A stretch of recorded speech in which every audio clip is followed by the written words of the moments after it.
Hello, everybody. Welcome to Theater Nonsense and Drinking's PowerPoint night. We're where we're going to be pitching our ideas for the next show. We haven't planned anything apart from all of us individually, without consulting each other, deciding what shows that we're gonna pitch. So I don't know who's going first.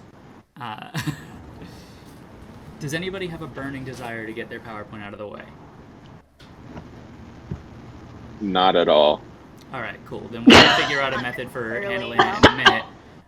First, why doesn't everybody introduce themselves? Cecelia, you first. Thanks. Hi, everyone. My name is Cecelia. I'm Cecelia Gray on TikTok, and Watson and I will be doing a joint presentation this evening that I can only classify as an extended shitpost. So you're welcome in advance. Thank you. Hello, my name is Andi. I will be. My TikTok is honeynut.cheerios with 2 T's. And I will be presenting a production of Macbeth, and that is all the information I care to give at this time. Hi, I'm Julianna. My TikTok is Julianna_TP, and I had a completely different idea for a production proposal, and then at 11:30 last night, I had a completely new idea. So I have a little bit of a thrown together half proposal, but I'm very excited to see everyone else's. Hi, I'm Riley. My TikTok username is @lungthief, and I am going to be presenting a production that I think my followers are somewhat familiar with because I've posted about it before, but I don't care. Fun presentation. Hello, I'm Anna. My TikTok is Historiana, I think. I actually don't remember. And I'm going to be presenting something called Utter Pandemonium, and I'm not giving any other clues as to what it's about. However, I will like to say before it happens that this is all, Andi supports this entirely, so if you hate it, this is her fault, not mine. So. And I'm T.X. Watson. I am the stage manager for Theater Nonsense and Drinking, and I am presenting with Cecelia.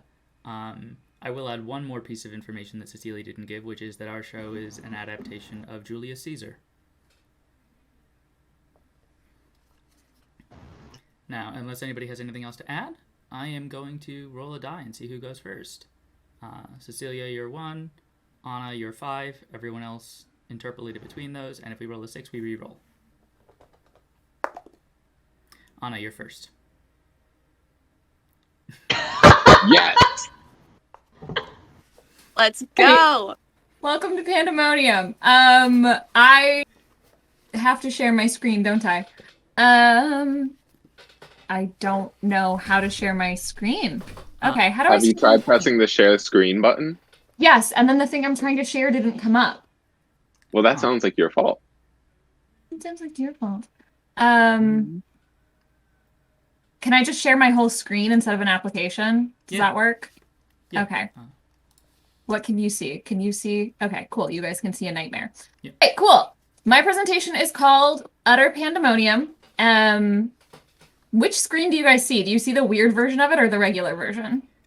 We see the open PowerPoint file with like all the shit on the side and the top, but the frame right in the middle. Oh, I love the subtitle. That's weird. I don't love the way this is working out, but I don't know how to fix it. So I think if you just hit the present button, did that not work? Are you presenting and it's not showing you and it's not showing us the presentation?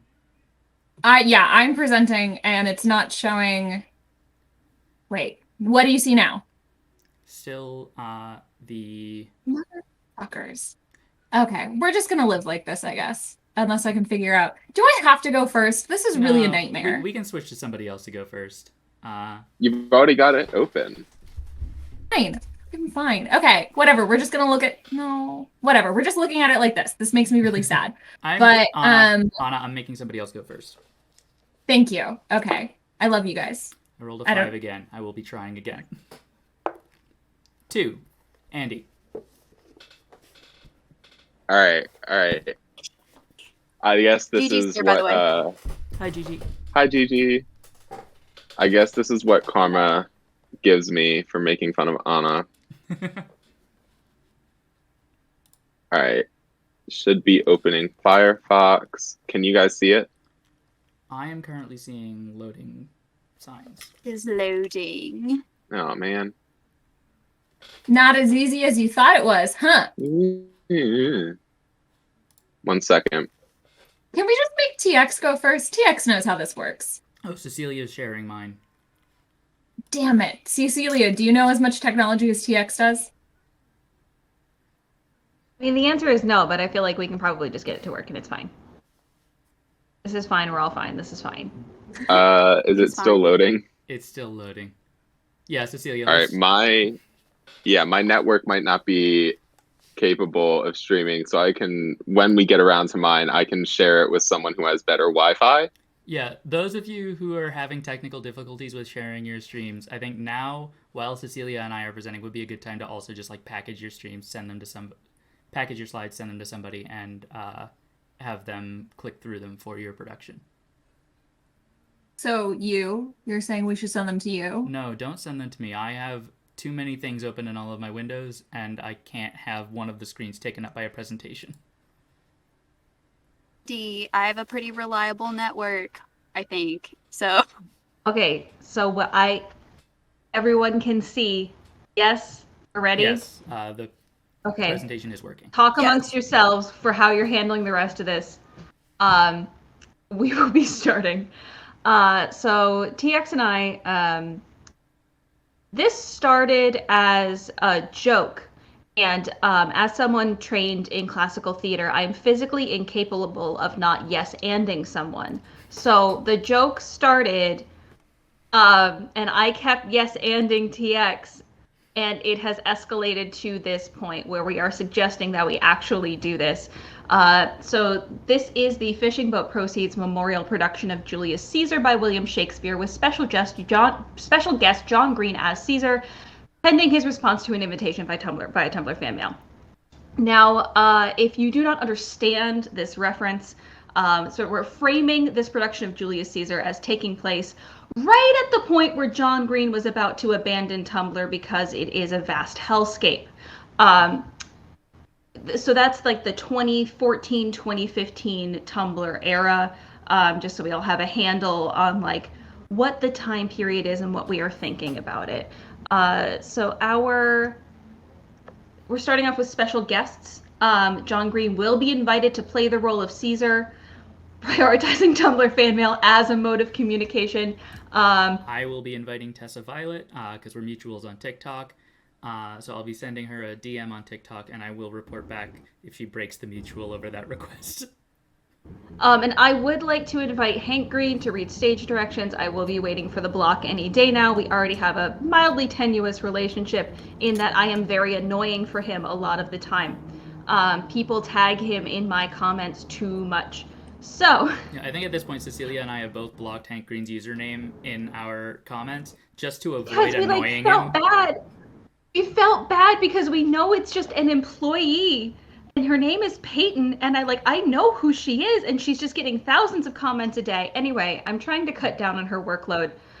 It's very unfair to her. So let's talk about the aesthetics and the theme. We're going for a very galaxy print leggings theme. I want to evoke that sense of, for some reason, everything was blue, purple, and black. We thought it looked great. It actually kind of looks like trash. What you'll see here is the picture of the... Those are the best colors. It's fine. It's just when it's arranged on like a pair of like leggings and both legs are galaxy print and like the print doesn't line up at the crotch seam because it never lines up at the crotch seam. Like that's what we're trying to avoid here. But that is precisely the vibe we're going for in this particular production. So these are stock photos Cecelia found, but we are pretty sure that the girl on the bottom is Dodie Clark. You could tell me a lot of people are Dodie, and if it has the vibe of that picture, I would believe that is Dodie. I can't tell. See? So, see, this is what I'm saying. So, the picture of the hand holding the Christmas lights, that's a stock photo that you get when you just search Tumblr. The guy talking into the microphone with the bisexual lighting, that's what you get when you type in YouTube. And the Dodie Clark person is what you get when you type hipster. I really just picked the first 3 pictures that fit into the color scheme. And obviously I put it together in a mood board because that's pretty much all we did in 2015 was put things on mood boards. But they didn't look quite as nice. We weren't as adept at it. And in terms of like the people we are talking about and the time frame in which we are referencing, we're looking at Charlie Day, we're looking at Vlogbrothers, obviously, because John Green will be appearing. I have confidence in this.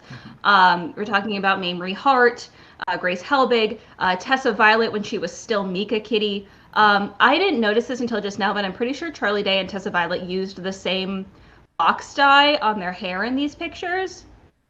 And I keep looking at it. I will say we are pointedly not including anybody else Charlie was friends with. I have put a color swatch over their faces and pinned it with a virtual pin so we don't even have to acknowledge that they are there. But it is looming in the background that like 90% of the people in old YouTube have just been canceled for valid reasons. Oh, I also want to add, Cecelia, Michael just added in chat that Charlie is now on Twitch. Hey Charlie, if you want to come and appear in the Fishingboatproceeds memorial reading of Julius Caesar starring John Green as Caesar, we would love that. If we can't get Tessa Violet to read stage directions, or wait, was it stage directions? I said we were going to invite her as a ref. We talked about that being a bad idea later because she just released an album about having a drinking problem. But we would have to send them a message with like, hey, if you can be around people doing this and it wouldn't trigger you, maybe you could come and do that. But Charlie, if you want to, I have not heard from you in so long. Sir, please come and join our production. Okay, so in terms of the thematic production elements, every single person's box will be recreating the frame of a classic YouTube play bar. The production will be streamed to Twitch in 420p. If the show runs longer than 4 minutes, we will be doing a Vlogbrothers punishment, and all of the cast will have to eat blended Happy Meals. The show will run more than 4 minutes, so unfortunately it will be happening. If the actors if you feel do like not have if that's like a hard line for you, we could just try and get it down to every act, and each act, if it's under 4 minutes, you get to avoid a punishment. Better odds of succeeding, but higher risk of 5 punishments. Because we're saying it's not every 4 minutes. It's not every 3 minutes and 59 seconds. It's one time. Yeah. But you can make the gamble. Hear me out. What if instead of just a blended Happy Meal, it's an alcoholic blended Happy Meal? I will say, specifically, as a compromise, Sweetheart, each individual cast member may substitute blended Happy Meal with any other punishment that they can find citation for in the Vlogbrothers archive. But hear me out. Like 2 shots of gold Jose Suervo. What was that, Anna?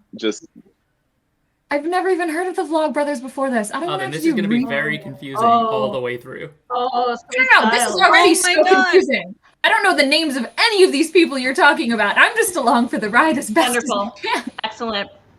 I want to inspire as much confusion as humanly possible. Mm-hmm. If the actors do not have fairy lights or another early YouTube approved backdrop, obviously we will provide one. I'm obviously the expert on that. I never said that I left 2014, okay? I never claimed to. I'm still there. And we will be consulting Zay Frank about excluding new members of the audience. Stupid fucking Zay Frank joke. Alright, so this is important. The Roman dialect didn't actually have a hard V. Words that are spelled with a V were pronounced with what we now use a W. So like the famous phrase Veni Vidi Vici would have been pronounced Weni Widi Wiki. In order to replicate that authentic dialect, all of the actors will be speaking in an uwu voice for the entire production. this is negotiable. We will also accept doing a very bad British accent, a la like the "Hello YouTube" kind of era of British accent. Cecelia and I differ on whether this is negotiable. I know. For reference, would the final line of Caesar then be "A2 brew wu te"? We will get back to that line.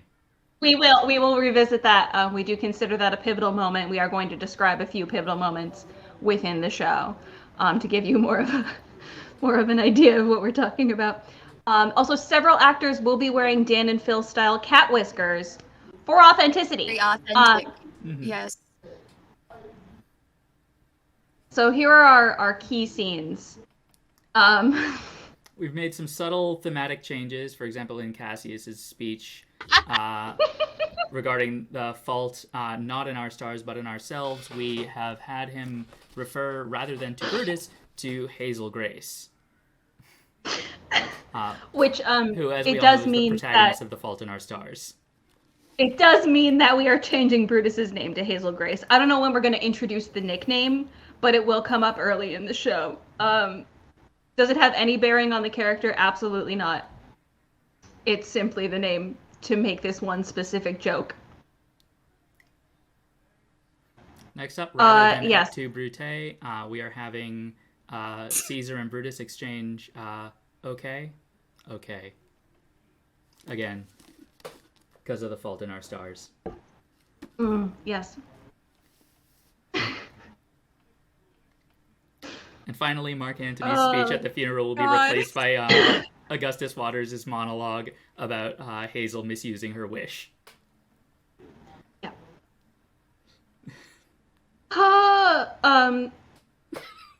And Sorry, I don't remember. Yeah. So if we're changing Brutus to Hazel Grace, can we also change Caesar to Augustus? No, Mark Antony is. No, Augustus. because Augustus. No, okay, Oh, wait, right, but okay. Octavian becomes Augustus in real life, so why wouldn't Octavius be Augustus? How dare I mean, you listen, attempt we to are impose coherence open. on this analogy? We are open to all suggestions because we literally did not think this through. So we will come back to if we decide to go with this production as what our next production is going to be, we will come back. We have a slide later on how we're going to work to reconcile the more dissonant aspects of our admittedly ill-thought presentation. So this slide specifically is for a staged production, and it will be projected by Mark Antony on Brutus during the speeches at the funeral. Mark Antony's just going to have a tiny portable projector, and periodically he will use it to absolutely ruin other people's lives. It's going to be great. That's so good. It's already so effective. I feel like my life is already ruined. Thank you. Just from this. So, in conclusion, TX, would you like to conclude? In the course of assembling the various jokes and ridicules that comprise this pitch, it has become apparent that a close reading of either The Fault in Our Stars in the context of Julius Caesar or Julius Caesar in the context of The Fault in Our Stars would be rewarding and add meaningful depth to either work. We have not done that, and should this pitch go forward into production, we will not be doing it then either. I absolutely refuse, and so does Watson. So fucking funny. Thank you, and do not fucking at either John or Hank Green about this live stream or any VOD. Every one of you is a fucking snitch, and I don't have time for it. None of us have time for it. They will at the Green Brothers for literally every thought anyone ever has on the internet, but seriously, do not. Thank you for coming to our TED Talk. Stitches. Stitches absolutely get fucking stitches. Thank you. All right. Now, we didn't talk about this, but I do think we should do Q&As after the presentations. Oh, I was already planning on that. Yeah, we can Yeah, no. You're not just dropping that and getting away without an interrogation, Cecelia. So our fellow actors can ask questions. We will also be looking at chat for questions. Can we make all the characters some John Green character? I think that is doable and advisable. we should just name all of the like if we can't find a very obvious person to like connect them to, we just give everyone else the name Catherine, spelled in various different ways. That seems I like never a good, read- good strategy. I've never read an abundance of Catherines because I thought it sounded stupid. But I feel like knowing absolutely nothing about that book except for the fact that there are a lot of people named Catherine, that would fit. I think We putting, can also, if in the process of making cuts we need to combine two characters into one, we can name that character Will Grayson. Yes, actually, I really like that.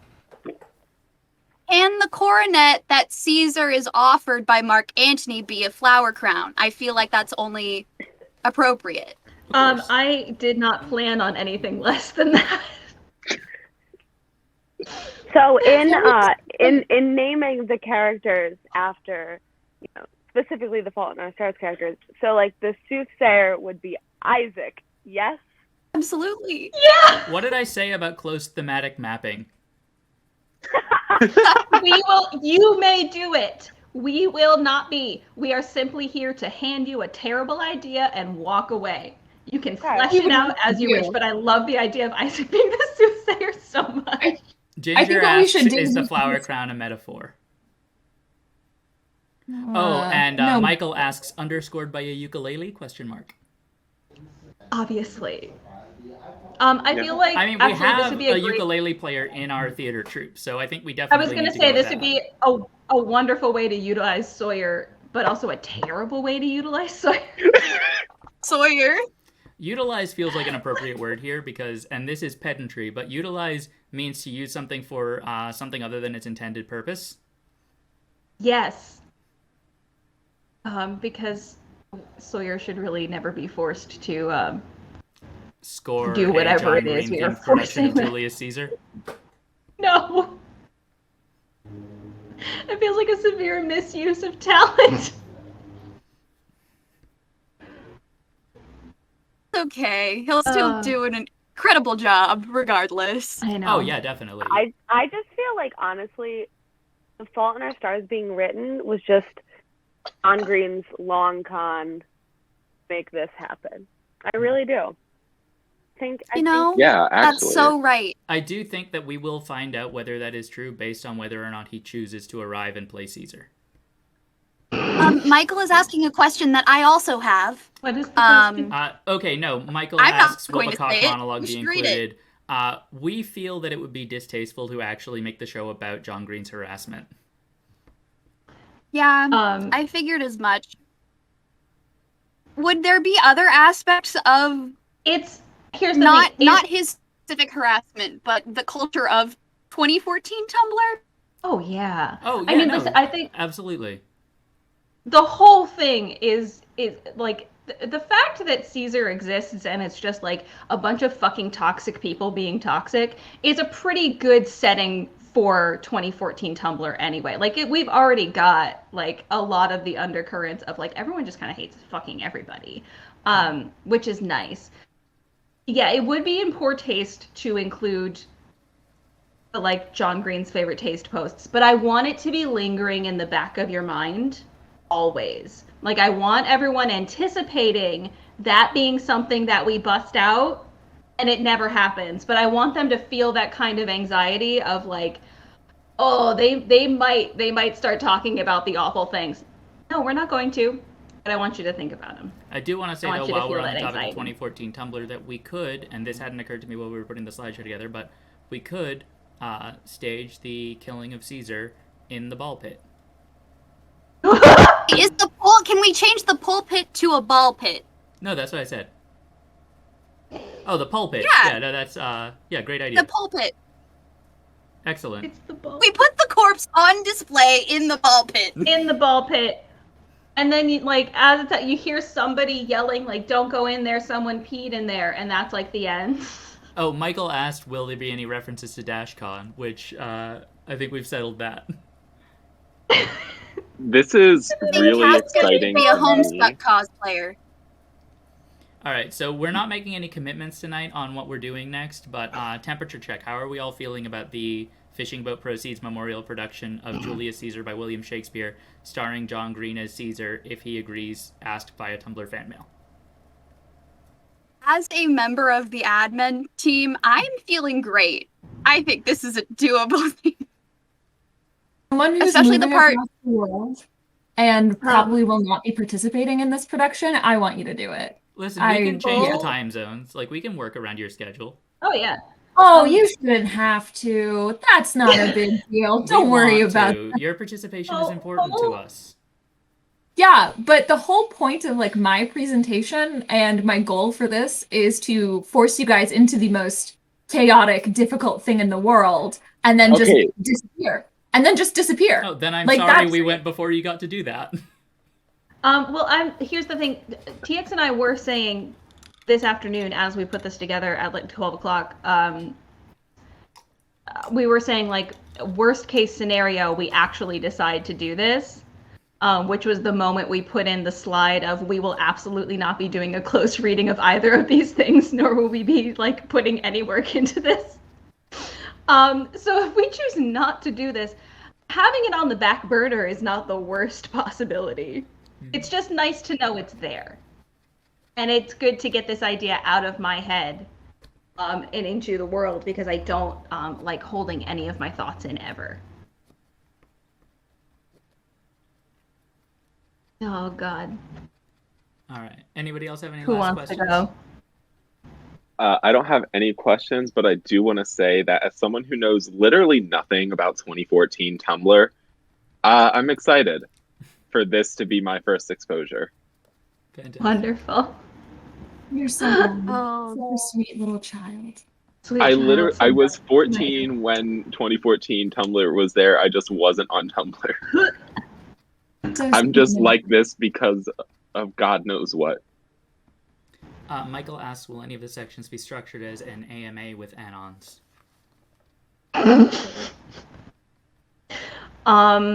Is there People not in that? the pulpit. Yeah, I was gonna say, is there not that moment where it is just a bunch of like extras yelling questions and things? Yeah, that would be a perfect moment to do that. Yeah, so I do think that we have a bunch of people Cecelia. with just like gray face paint and sunglasses. It will be ambiguous whether they're meant to be anonymous Tumblr question askers or Homestuck trolls. The answer is yes. They are both. Cecelia, I'm so glad that your experience as a dramaturg is going towards this. I really am. My degree in theater history is going to go toward making this the most authentic reproduction of 2014 Tumblr as humanly possible, even though I lived it. But can you calm down back here? Thank you. All right. I want us to do Riley's presentation next because if people It's are long, here for though. I don't. Yeah, but it's good. if people are here for anything in particular, they're here for that. Okay, let me see if I can actually screen share. Okay. Okay. Let's do this. Are you guys seeing the presented version? Yes. Okay, cool. Will we be getting All right, Lil Nas everyone. X in on this? I want to. I think he would be a wonderful addition. So Lil Nas X, if you're watching this, well, I'll just present first. Okay, so this idea is for a production of Coriolanus. I'm going to do a quick rundown of Coriolanus for those who might not be acquainted with Coriolanus, because it's kind of an obscure show for good reason. Anyway, there's a guy named Caius Marcius. He was played by Tom Hiddleston in 2013. Anyway, he's a Roman war general. This takes place like way before Caesar. And basically what happens is he is a really good fighter and the people want to make him consul, but he hates the people of Rome. He thinks they're all stupid. But he is a mama's boy, and she's like, you should be the consul because that would make you really powerful and cool. And he's like, all right, fine, I guess. But then he gets really pissed off at people, and he yells at them and calls them stupid and ugly and horrible, and they end up like banishing him. So he goes into exile and he teams up with his enemy, who he has an incredibly homoerotic relationship with. His name is Tullus Aufidius, and he is the leader of the Volsces. And they've been fighting for fucking ever. Anyway, his mom and his wife come back and they're like, hey, would really like it if you came back to Rome because this shit that you're pulling is not great. We don't want people to die. And so anyway, Aufidius is like, what the fuck? Why are you going back to Rome? And so he kills him, and that's the plot of Coriolanus. Oh, and there's grain. The whole thing, there's a lot of grain. There are grain shortages, and that's why the people are upset a lot, is because they're all very hungry. Anyway, my idea is Coriolanus, but it's football. Specifically college football. Let me explain. So how do we make it football? Well, Caius Marcius is a quarterback. Duh. He's also a football captain. That's his consulship. But he's not very charismatic, so everyone on the team kind of hates him, but he's very good at football. His mom, and his girlfriend, who would be his wife in the original show, she's a cheerleader, obviously, because I want to make this as cliche as possible. They're like, you have to do this. And he's like, no, I don't actually. So he goes to the rival team and he's like, I want to join your team. And I realize this is not how football works, but we'll get to that. He's like, I'm sick of this. So anyway, he dies, I guess. I guess he gets like a spinal cord injury or something. I don't know how you die in football. Listen, I didn't think this through. Anyway, as you can tell, football is not something that I know very much about. But you know what I do know a lot about? Homoerotic subtext. And here's the thing. You can't do a football play without homoerotic subtext. It's just not possible. My evidence includes Cat on a Hot Tin Roof, Colossal, which is where a lot of inspiration came from, and then the past, that technically that's about soccer, but they still call it football, so who gives a shit? You know who agrees with me about the inherent homoeroticism of football? That's right, Lil Nas X. Thank you very much. Anyway, so I think we should invite him, if no reason other than his music video that he recently released. So anyway, Coriolanus has a lot of homoerotic subtext. I have personally ranked it the third gayest Shakespeare play of all time. Here's Tom Hiddleston kissing Hadley Fraser, and there's a meme that I really enjoy. Anyway, so let's look at some textual evidence, shall we? These are the official SparkNotes translations, by the way. These are 100% endorsed and approved by SparkNotes. If you go to their website, this is what you'll find. I'd expect no less. So this is the real text. This is a line of Aufidius's. He says, I loved the maid I married, never man sighed truer breath, but that I see thee here. He is referring to Caius Marcius. Thou noble thing, more dances my rapt heart than when I first my wedded mistress saw bestride my threshold. Now, if you're not super into Shakespeare, you don't know what that means. Here's a translation that SparkNotes has provided. So anyway, I have some more evidence here. Here is another piece of Aufidius's dialogue. Thou hast beat me out 12 several times, and I have nightly since dreamt of encounters twixt thyself and me. We have been down together in my sleep, unbuckling helms, fisting each other's throat, and waked half dead with nothing. Again, I mean, it's so subtle. You know William Shakespeare and how subtle he is? So if you don't get the homoerotic subtext, SparkNotes once again has provided a wonderful translation for us. So yeah. Also, in addition to Coriolanus and football sharing the theme of homoeroticism, thematically, I think Coriolanus and football are similar. There's a lot of violence. Coriolanus is about war. Masculinity. Football is a, masculine environment, and that can be a fun thing to think about. Also, the human body. Coriolanus, within the text, like the human body is an extended metaphor. Coriolanus himself is considered like an amputated limb of Rome. And football has to do a lot with the human body. One of the cool things about Coriolanus and why it's kind of different from a lot of other tragedies is that Caius Marcius is pretty unknowable.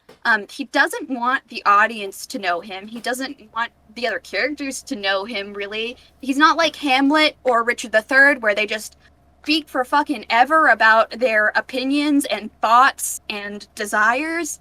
Coriolanus, he doesn't have any monologues, and I think that's interesting because with football, too, like, it's very impersonal. You don't care about the football players' personalities, per se. You care about their performance. And Coriolanus is about a guy who they really only care about him for what he does as a warrior. It's also a very horny play, and I think football is also a very horny sport. There's a sense of nationalism. TX has commented about this before, and, you know, there's that. Grain, I don't know where the grain fits into football. We'll figure it out somehow. Listen, again, I didn't really think this through. Let's go through the characters. This is high school quarterback. It would be college. But does this really matter? This isn't getting produced. He's perpetually angry, he's horny for football, and also sometimes men.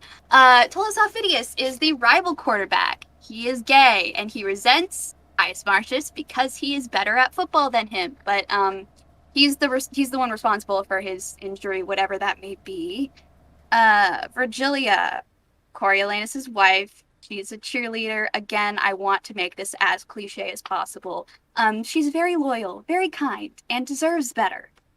Volumnia. So she's Coriolanus' mom.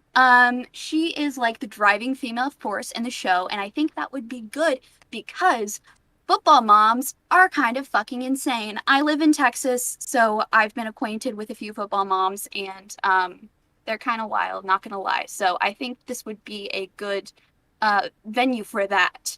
Cominius is another general who is like a real supporter of Caius Marcius. He wants him to have the consulship, you know, so he would be the football coach.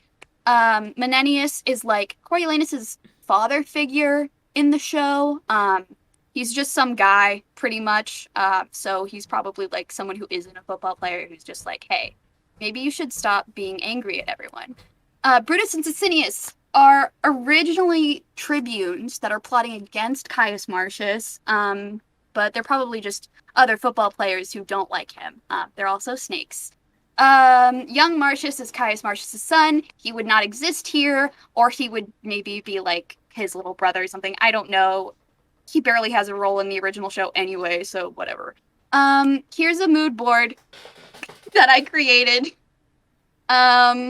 Just so you get a general sense of the vibe of the show. The two images of the football players on the stage are from the production of Colossal, which is also a gay football play. And were I to stage this, it would be set up kind of like that.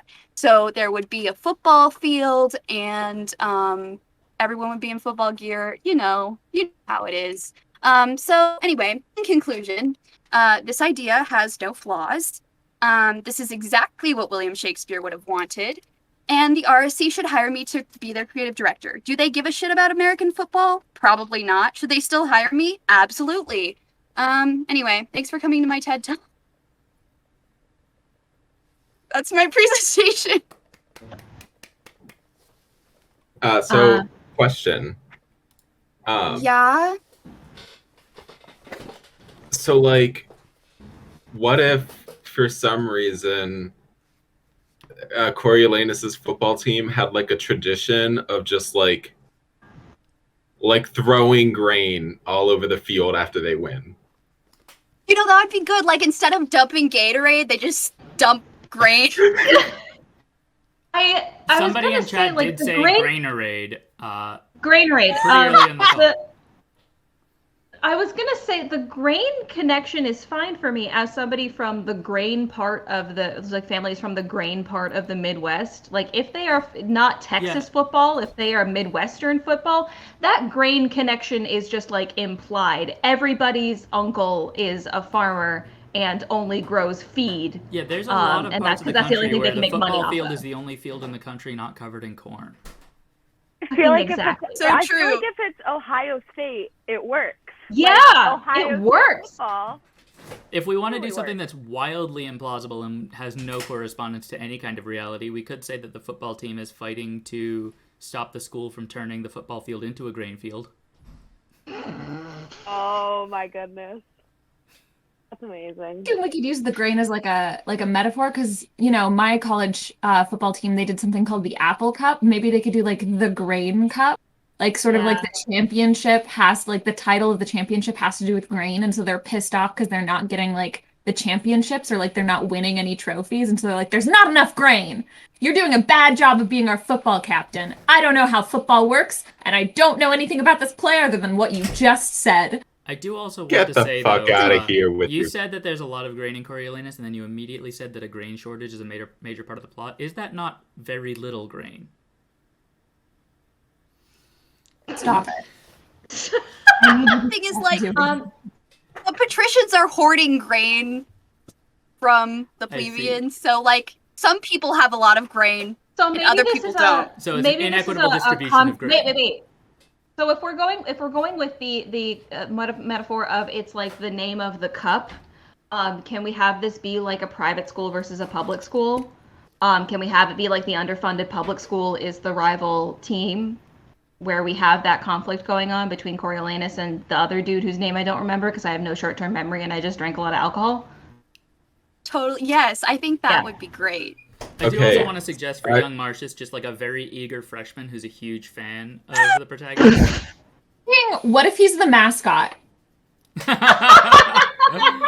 Oh my god.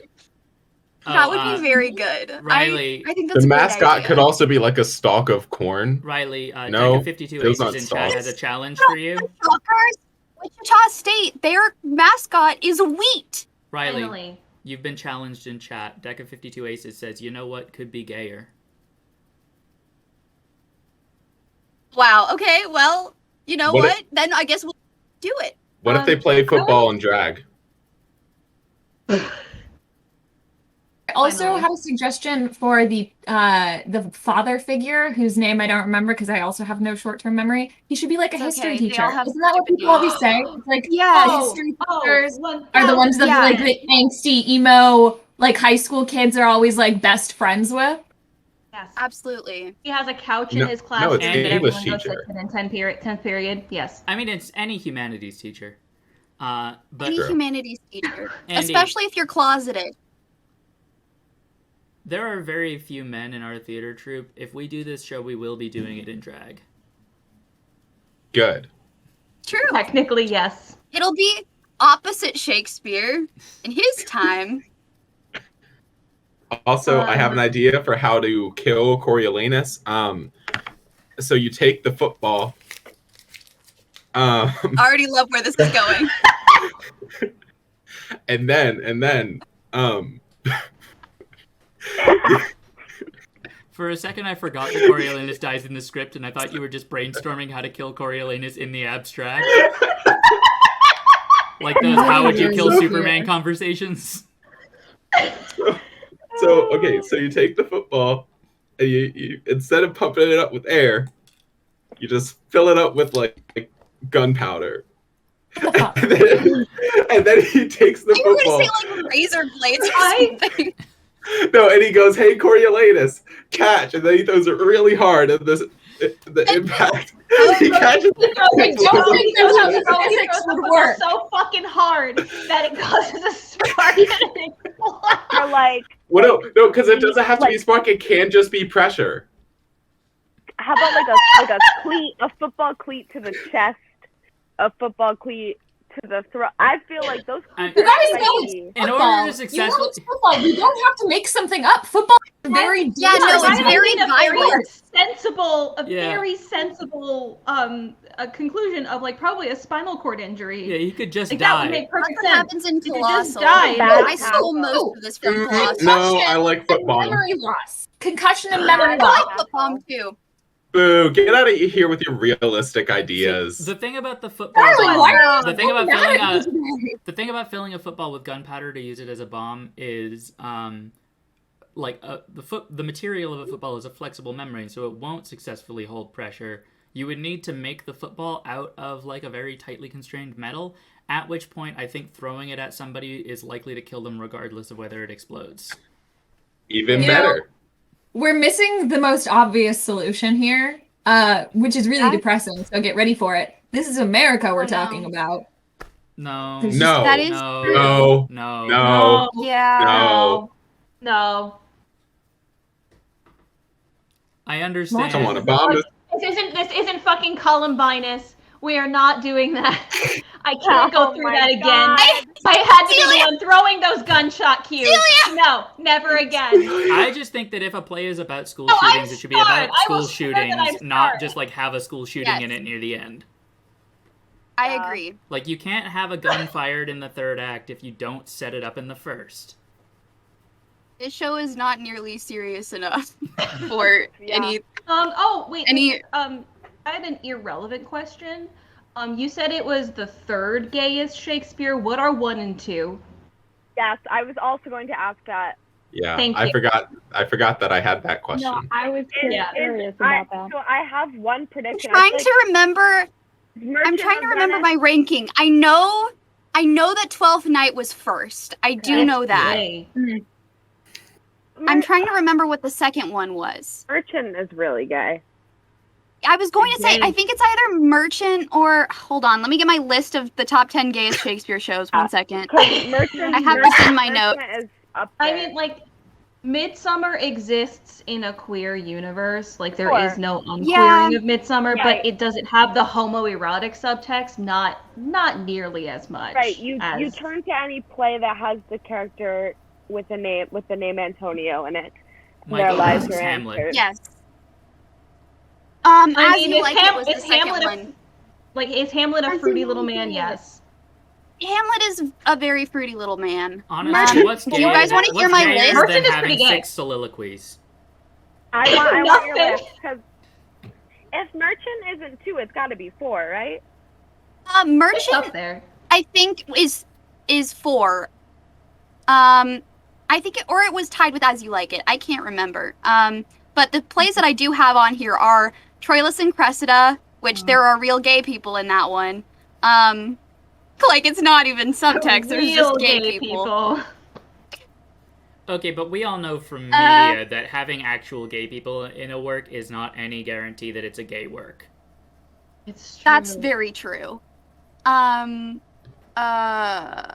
is on here, Midsummer, Hamlet, Romeo and Juliet, Much Ado, Richard 2. I would argue that Henry 4 is also kind of gay. Henry IV is a little gay. Parts. Henry 4 is so gay. So gay. I mean, Ginger all in of the chat good says ones. Much Ado is just 2 Kinsey 5s making each other's lives more Much- spicy. Much Ado is very gay. What you do is very gay. As you could tell by the everything about it. Yeah, I thought about saying obviously Much Ado when you asked what 1 and 2 were, and then I remembered that our production was exceptionally gayer due to ad-libs. Yeah. It was the gayest. It was the gayest Much the Ado. gayest possible production of Much Ado. As it should have been. Yeah. Also, real quick, I have Next. a request. Yes. I would just love to not go last in the order because, again, it was super last minute, so I don't have pictures and fun things.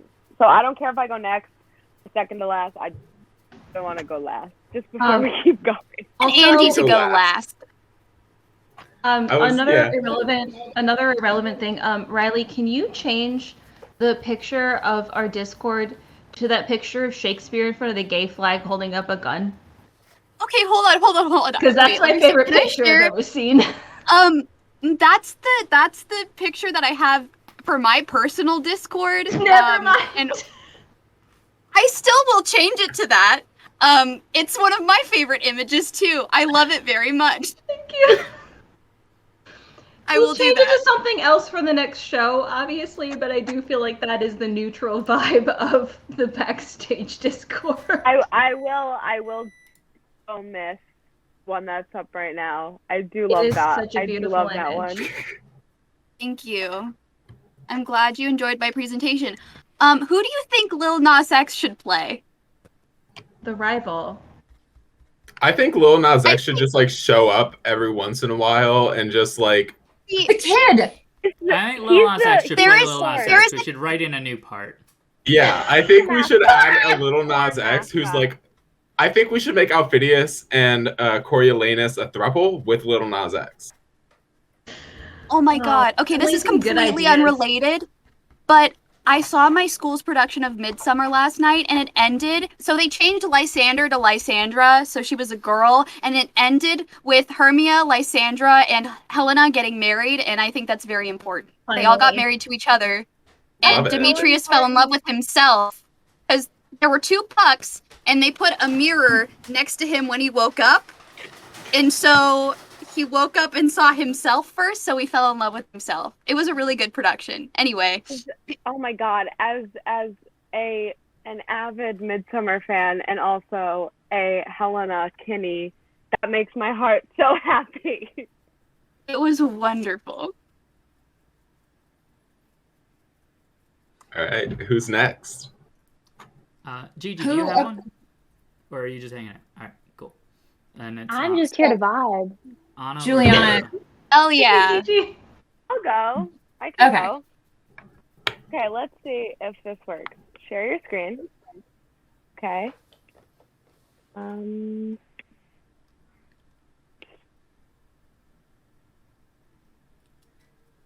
Okay. Okay. Oh, it's on the gender slide. All right. Does this work? Can you see I'm this? currently seeing the Chrome window with the like slide in it. Present. Okay. Now I've got the Yes? full presentation. Hell yeah. Okay. Go. I want to preface this by saying a few things. One, I had a whole other Tempest idea, which I will use down the line. But late last night, a King Lear existing in the late 1960s came to me, and I was like, I need to do this. So I worked 8 to 3 today, so I didn't have a ton of time to work on it. So there are no fun pictures, but also it's hard to make King Lear fun because it's so sad, and there's like not a lot of, there's really not much gay going on either, so I can't even go the gay route, but I am excited. So, King Lear in the late 1960s. Okay, not a fully fleshed out proposal, but it's just a bunch of ideas that need to be put together into a narrative, but there's some ideas I have. Okay, quick synopsis. It's a tragedy. It's really sad. So King Lear decides to split up his kingdom among his 3 daughters, but before he does, his daughters must tell him how much they love him. The older daughters do, but his youngest, Cordelia, can't find the words. Lear banishes Cordelia, and then his top advisor, Kent, tries to defend Cordelia, and so Lear banishes him too. So that's big conflict number 1. And then we cut to Edmund, who is a bastard, and he wants the land that his older brother Edgar is promised. Edgar is the oldest. He's also not a bastard. So in the laws of the land, it makes sense that Edgar is going to get his father's land when his father dies. But Edmund really wants it. So he turns his father against Edgar.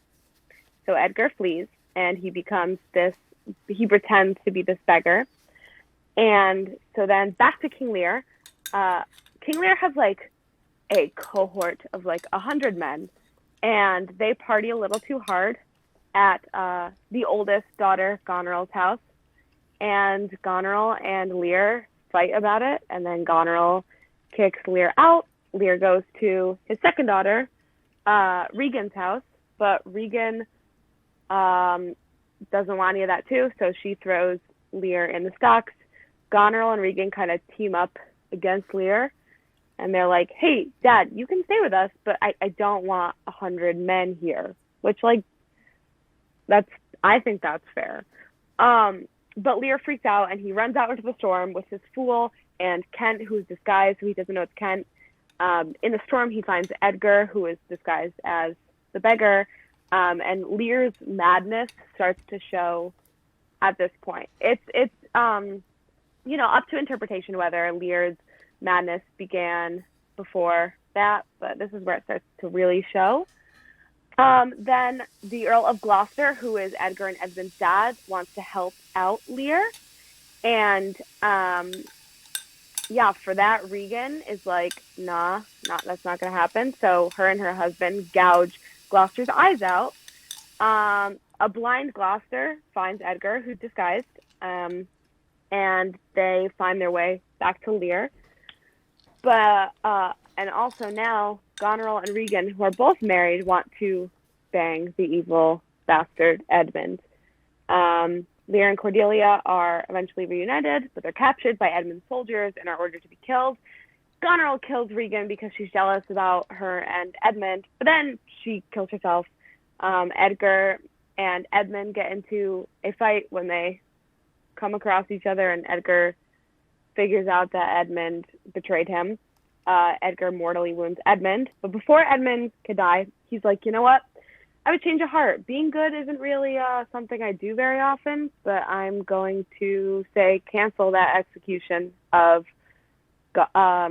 Lear and Cordelia. But it's too late. Cordelia has already been killed. She's carried out. Lear sees her. He's so sad. He dies with a broken heart. Lear's dead. Gloucester has also died. And Edgar is left to rule the kingdom. So very, very depressing show. So let's talk about some themes and how these themes could fit into the late 1960s. I don't have that many themes because, again, I did not have a lot of time to work on this. Before I get on some themes, here's some random thoughts I have about how this play works in this time period. So I have this idea that Lear is a retired war general, and he is now like against the Vietnam War. He was a general during the Vietnam War, but he's now against it. And Lear has these like 100 men, and I have this idea that they are people who have been drafted, but who have their draft dodgers. They've torn their draft cards and they're hiding out with Lear. The idea of Lear being mad just made me think of someone who is experiencing PTSD. But, you know, throughout the play, it's described as madness, and there's, you know, he's crazy. And, you know, at this point in time, PTSD hasn't been like an official diagnosis for anyone yet. But, you know, obviously tons of people were experiencing that. And Cordelia just gives me like Flower Child vibes. And then, you know, throughout the play, there is this underlying theme of questioning if there's any justice, if the gods are just, if the laws of the land are just. And I feel like that very much fits in with the late 60s going into the early 70s of people, like public opinion about the war going very, very south. Okay, so one theme is generational conflict. One of the biggest themes of the show is the younger people are in conflict with the older people of the play. You know, it talks about like when are children no longer under their parents' rule. There's, you know, the idea of when people get very old, it's like they are children again and need to be taken care of. This goes with the generation gap of the 60s. You know, teenagers, young adults were seeing the world very differently than how their parents were seeing it. Anti-war protests, civil rights protests were often led by young people and students. And there were college students in America protesting against their school administrations and the Vietnam War, but it was happening across the globe in the late 60s. There was a huge protest by students in France, which eventually led to a much larger workers' revolt. Another theme is gender. So I'm having a weird audio thing. Sorry. Yeah. So okay. It's gender. I lost my train of thought. Lear is super sexist. He does not like women, curses women all the time. He asks the gods to make Goneril sterile. And Goneril she's a little girl bossy. She does happen to murder some people, but she's pretty girl bossy. This fits in with second wave feminism. Women were fighting for equal rights in the workplace, with reproductive rights, with money. But obviously, they were still facing a lot of oppression with, all those things that they are fighting against. And I'm just going to talk about this one because I didn't have time to make the slide. So one of my favorite quotes in the entire play is, "As flies to wanton boys are we to the gods, they kill us for their sport." And Gloucester says that he's basically saying that the gods aren't just, they're not looking out for humans, and they let humans destroy themselves and destroy each other. And this just reminds me so much of the Vietnam War, and just the government sending people over to fight in a war that they don't want to be a part of. And then obviously I talked about a lot of really, really sad things because King Lear is such a sad play. So why should we do it? Well, I think that one, Lear has some of the most beautiful language in all of the Shakespeare canon. And I also love the redemption arc and the theme of forgiveness.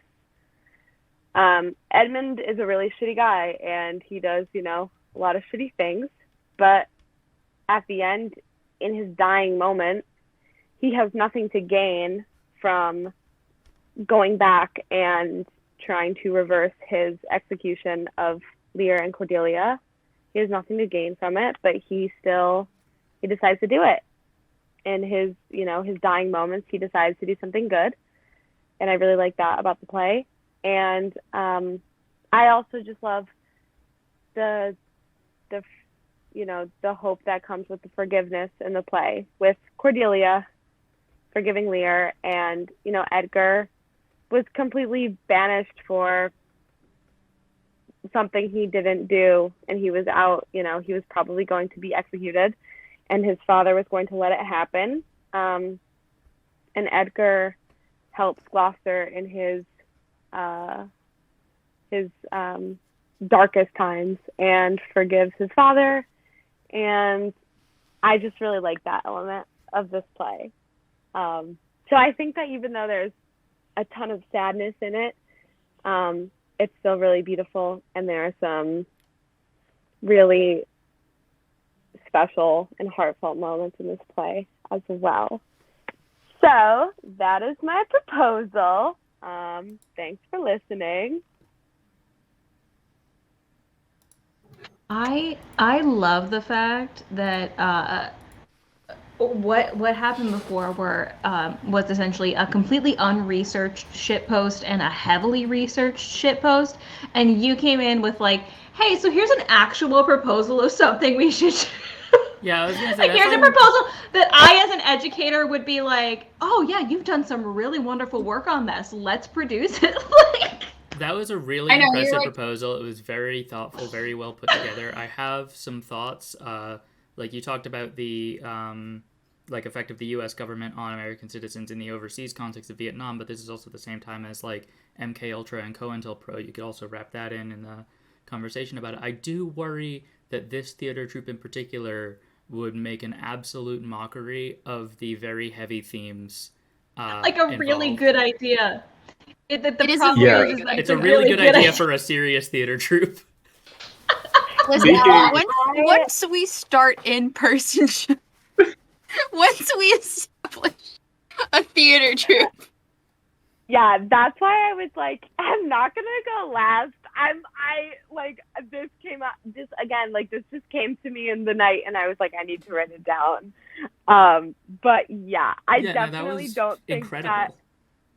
Oh, genuinely, like I would pay good money to see this version of Lear, and I'm not a huge Lear fan.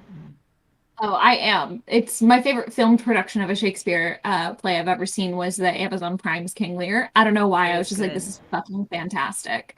Anthony So Hopkins.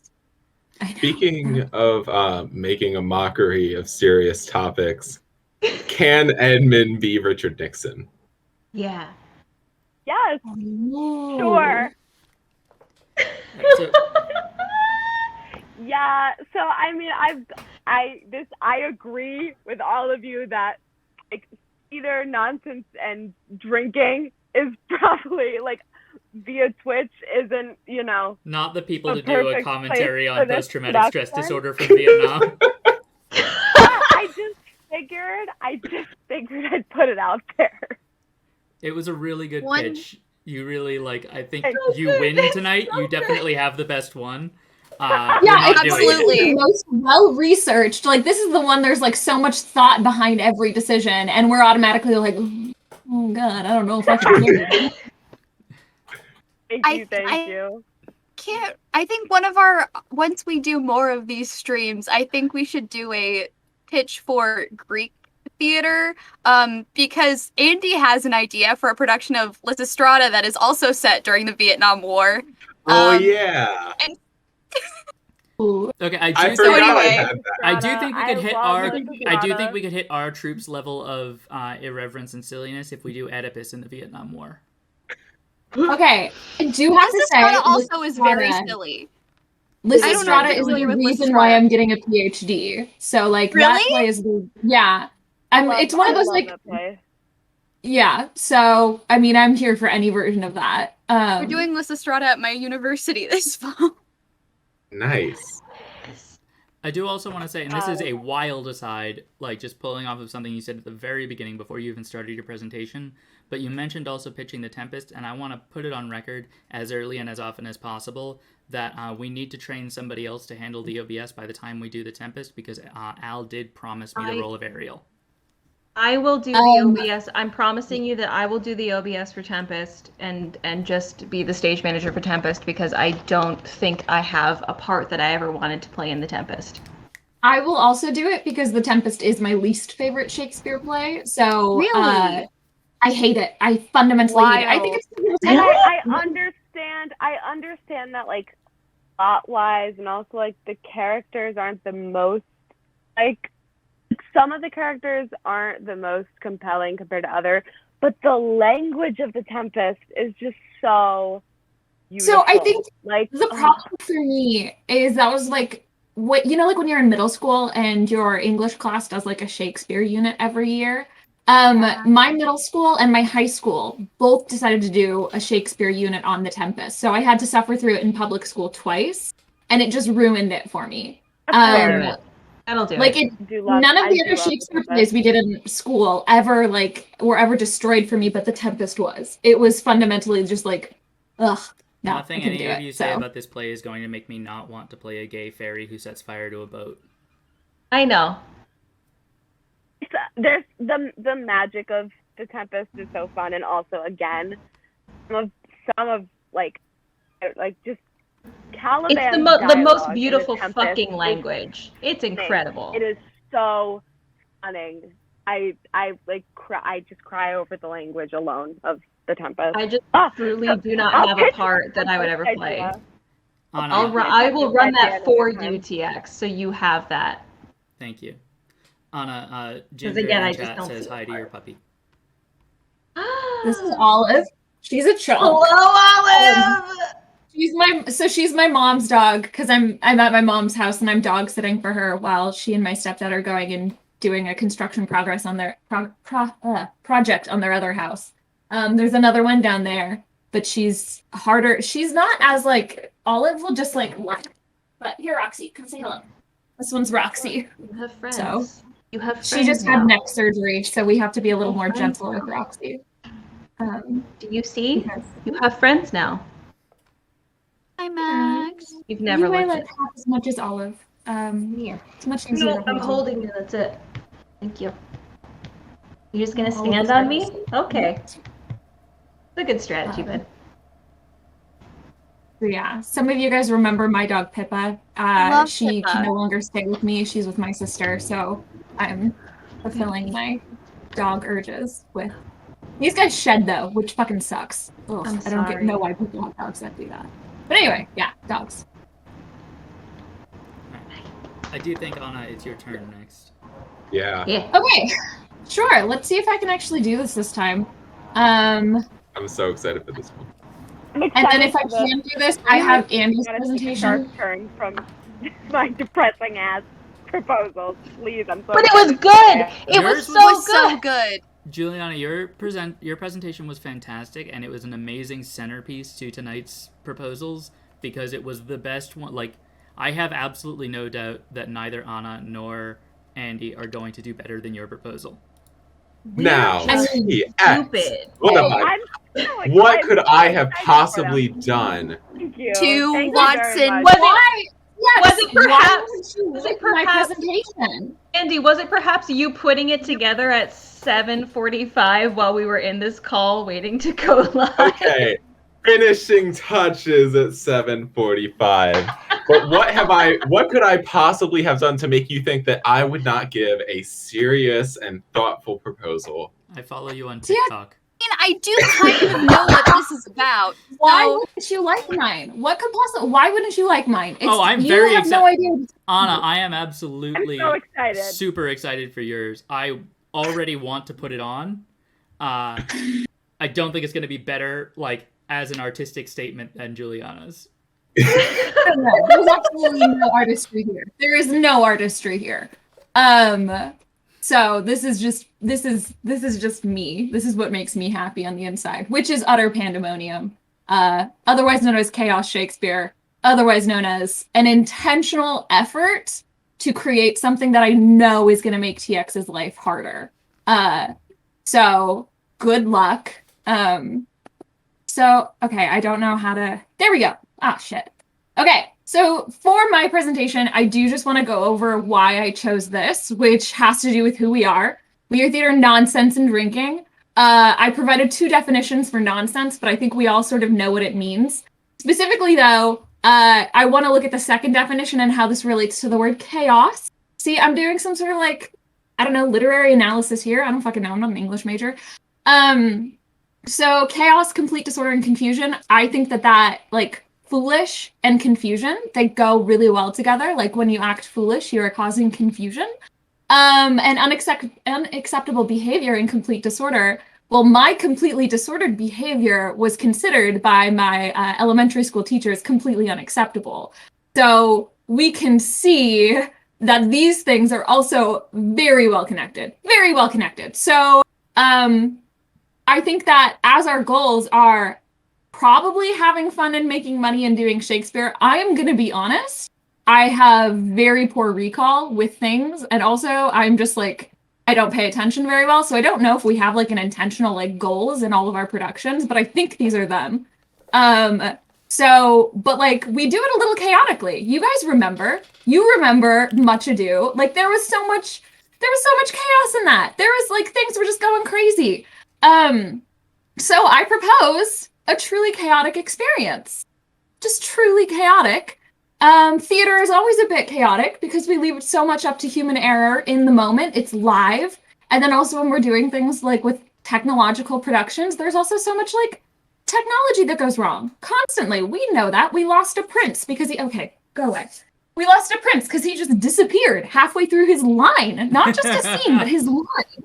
So there's already chaos. So mad that However, he died. I pissed him off so much that he died, which is one of my goals in life. Happens to me almost every day. Sweetheart, darling, I don't know what I did wrong, but please You know forgive me. When am I not like this?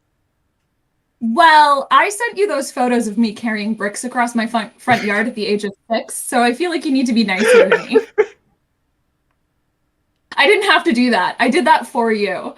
Anyway, so what if the level of chaos that we are used to, what if that is no longer enough? What if we have adjusted to it to a certain degree, to the point that we're like, you know what? this is just like, we can expect this. We need to try harder. What if we push the boundaries of chaos? And what is more chaotic than the unpredictable? What is more chaotic than the truly random? What is more chaotic than a completely randomized cast list without care for the individual's desires or experience or anything like that? Completely randomized. I'm talking, you put the names in like a website and you press shuffle, and that's what we do. That is how this works. But wait, you might say. Fuck, you might say.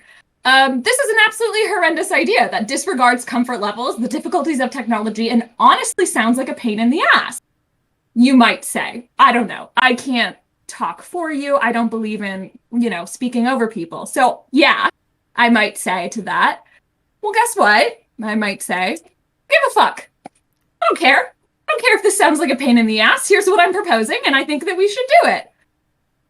Come on. Did you think that I would suggest anything other than pure chaos? I am the most chaotic asshole in our group. Maybe not. I consider myself to be the most chaotic asshole. I did design this in a way to sort of like help prove how much of an asshole I am, in case people were doubting me. Which, if you talk to Andi, you will never doubt me being an asshole. And also, this just seems really fun. Like, it seems really fun to me. I don't know about you guys. So here's essentially what I'm proposing we do. We take, like, people who say, I'm interested in this production. We get a pool of them together. We write all of their names down in a list. We gather a list of all the characters. We randomize it. Like I said, put some shit in some software. Let it shuffle everything around. It's that simple. It is so easy. This is like the simplest production or presentation that we have today. I could be done right now. I'm obviously not done right now because I want to make it a little more worse. I want to make it worse. So if we did just randomize it, like straight up casted everything randomized, that would be fine. It would proceed a lot like our previous productions have proceeded. Like, okay, like, yeah, maybe a little more last minute, whatever. But like, whatever, that's fine. So I propose that we take it a step further, because it could be better. It really could be better. Well, if you want to know how, we randomize every act. It's not consistent. We're not sticking consistent with each act of the play. I originally wanted to randomize every scene. I think Andi got mad at that idea. Did I actually go that far and tell you about that one? Either way. You did tell me about that, yes. That might have gone a step too far. I understand if you guys don't like that concept. I am so glad that you didn't take it as far as I want to take it. What? Every line, every page? Every set of characters changing on screen. Well, every time I hit a new scene button. Hear me out. Hear me out.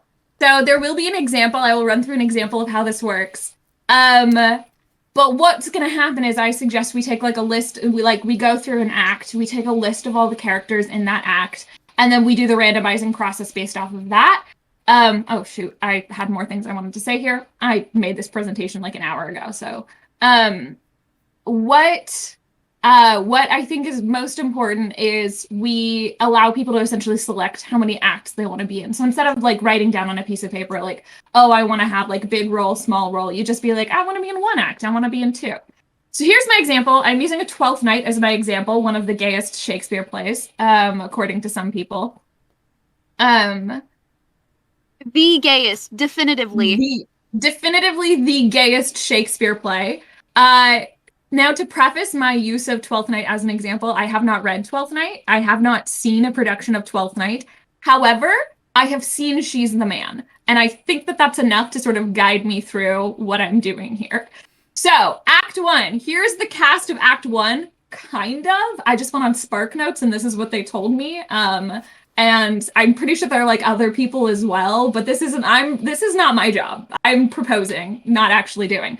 So here would be the actors for it. I took this list literally off of the introductions on our Discord page. I just went like all of the people who first introduced themselves on the Discord page. That is the order in which you guys introduced yourselves. This is the top 9 because there are 9 characters. So Act 1, we just shuffle it. You have not been officially cast in anything. I'm just saying we would shuffle it. That's great. And then in Act 2, there are 11 characters. Some of them have disappeared. The ones in italics, those were the ones who weren't in the last act. So 11 characters, 11 actors. Shuffled. Everything's been shuffled, so you can see, you know, Duke Orsino was previously played by Riley, but now it's going to be played by AJ. And then some people dropped out. They're like, I only want to be in one act. I don't want to be in both of them. And then the people who are italicized and bolded, those are people who weren't in Act 1. So we really get some just like new faces every so often, like coming up and being like, hey, yo, I am now playing Malvolio, who was previously played by Andi. Like, it's great. It's fun. It'll be so much fun. Absolutely no difficulties logistically planning it. However, I've predicted a few questions that you guys might have because you might think that this sounds horrible, or like a lot of work. So when do you get your characters? When is this cast list produced? Well, hear me out. As late as physically possible. I ideally think that this needs to be happening, you know, on the live stream 5 minutes before the production starts. I think that this is how it needs to go. However, Andi was like, but we need to rehearse. To that, I say, shut the fuck up. Who needs to rehearse? It's better. I can verify that she did say shut the fuck up. Well, probably, yeah, I'd say that a lot. So I think it's better. The later you save it to, the better, for so many reasons, mostly because chaos. And also because it makes everyone's life difficult, especially TX's. We'll get into why. But like, I also understand that that might not make everyone comfortable. I think all of us have like too much diagnosed anxiety to really let things happen like that.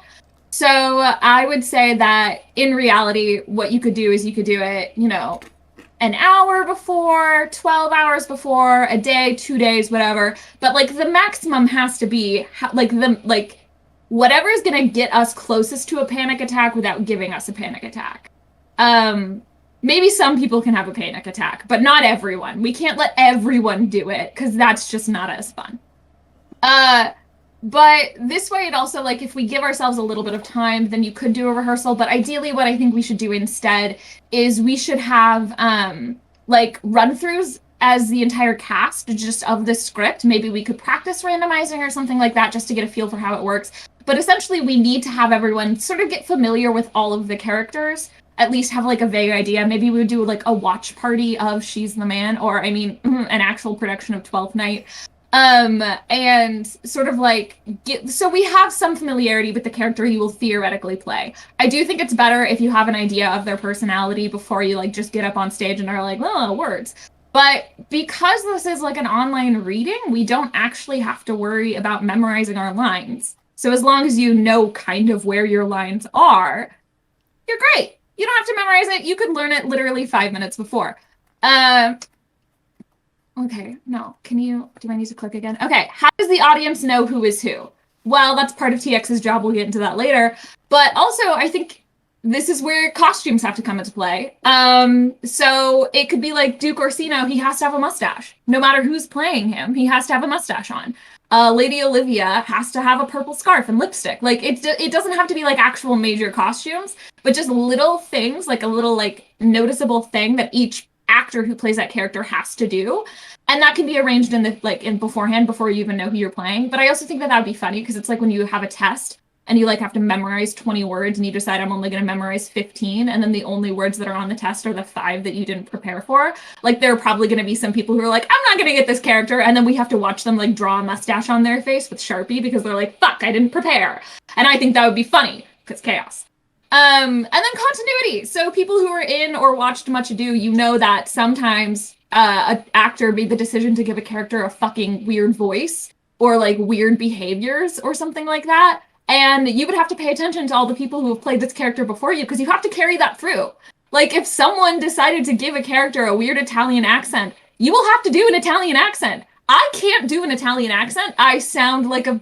Fuck, I don't want to say this out loud because Andy's gonna change this in a way that I'm uncomfortable with, but I sound like I am from Transylvania whenever I try and do an Italian accent. It just turns into a vampire voice. I've never said that you're from Transylvania. Don't make a vampire. You were vampirized in France. Anyway, what if I don't want a lot of lines, or what if I do want a lot of lines? So this is where we sign up for acts, not for like saying like, I want a large role, I want a small role. If you don't want a lot of lines, just sign up for 1 act or 2 or 7 or 9. I've never read this play. I don't know how many acts are in them. I have no idea. There will be no guarantees about how many lines you get, but you know, once again, random, panic attacks, love it. But this I think is also a good thing for us because we have a tendency to cast the same few people in leading roles. And this provides an opportunity for people who might not normally be cast in a leading role to theoretically get a larger role, or it's going to be the same people as usual. But either way, there is that sort of aspect of randomness, which will force people out of their comfort zones and will also just sort of like let us expand different like talents that we might not have realized like we were good at doing certain things. And then the final point, which is oh god, I keep forgetting that this keyboard doesn't work. Do you know how much tech work this will require? This is where it all comes down to how much of an asshole we're being to TX.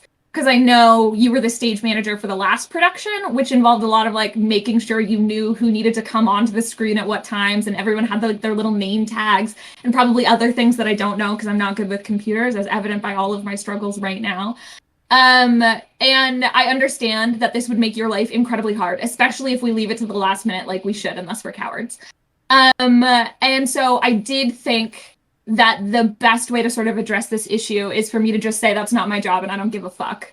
You have to figure out how to deal with that yourself. So, sorry. Once again, I am leaving the country in a couple weeks, and I don't even know if I'll be able to be a part of this next production. So when I say that this is not my job, I mean it is literally not my job. It's not my job. I probably won't be involved at all. So whatever, sucks for you. Specifically TX, but for whoever else is theoretically trying to do tech stuff. In conclusion, Chaos Shakespeare makes this so fun. We could apply this theory to any play. Probably not King Lear post-Vietnam, but any play that we do, it could be this form of Chaos Shakespeare. I used 12th Night as an example, but who the hell knows? So I think that this would be... Oh, guys, my ex-girlfriend just texted me. Anyway...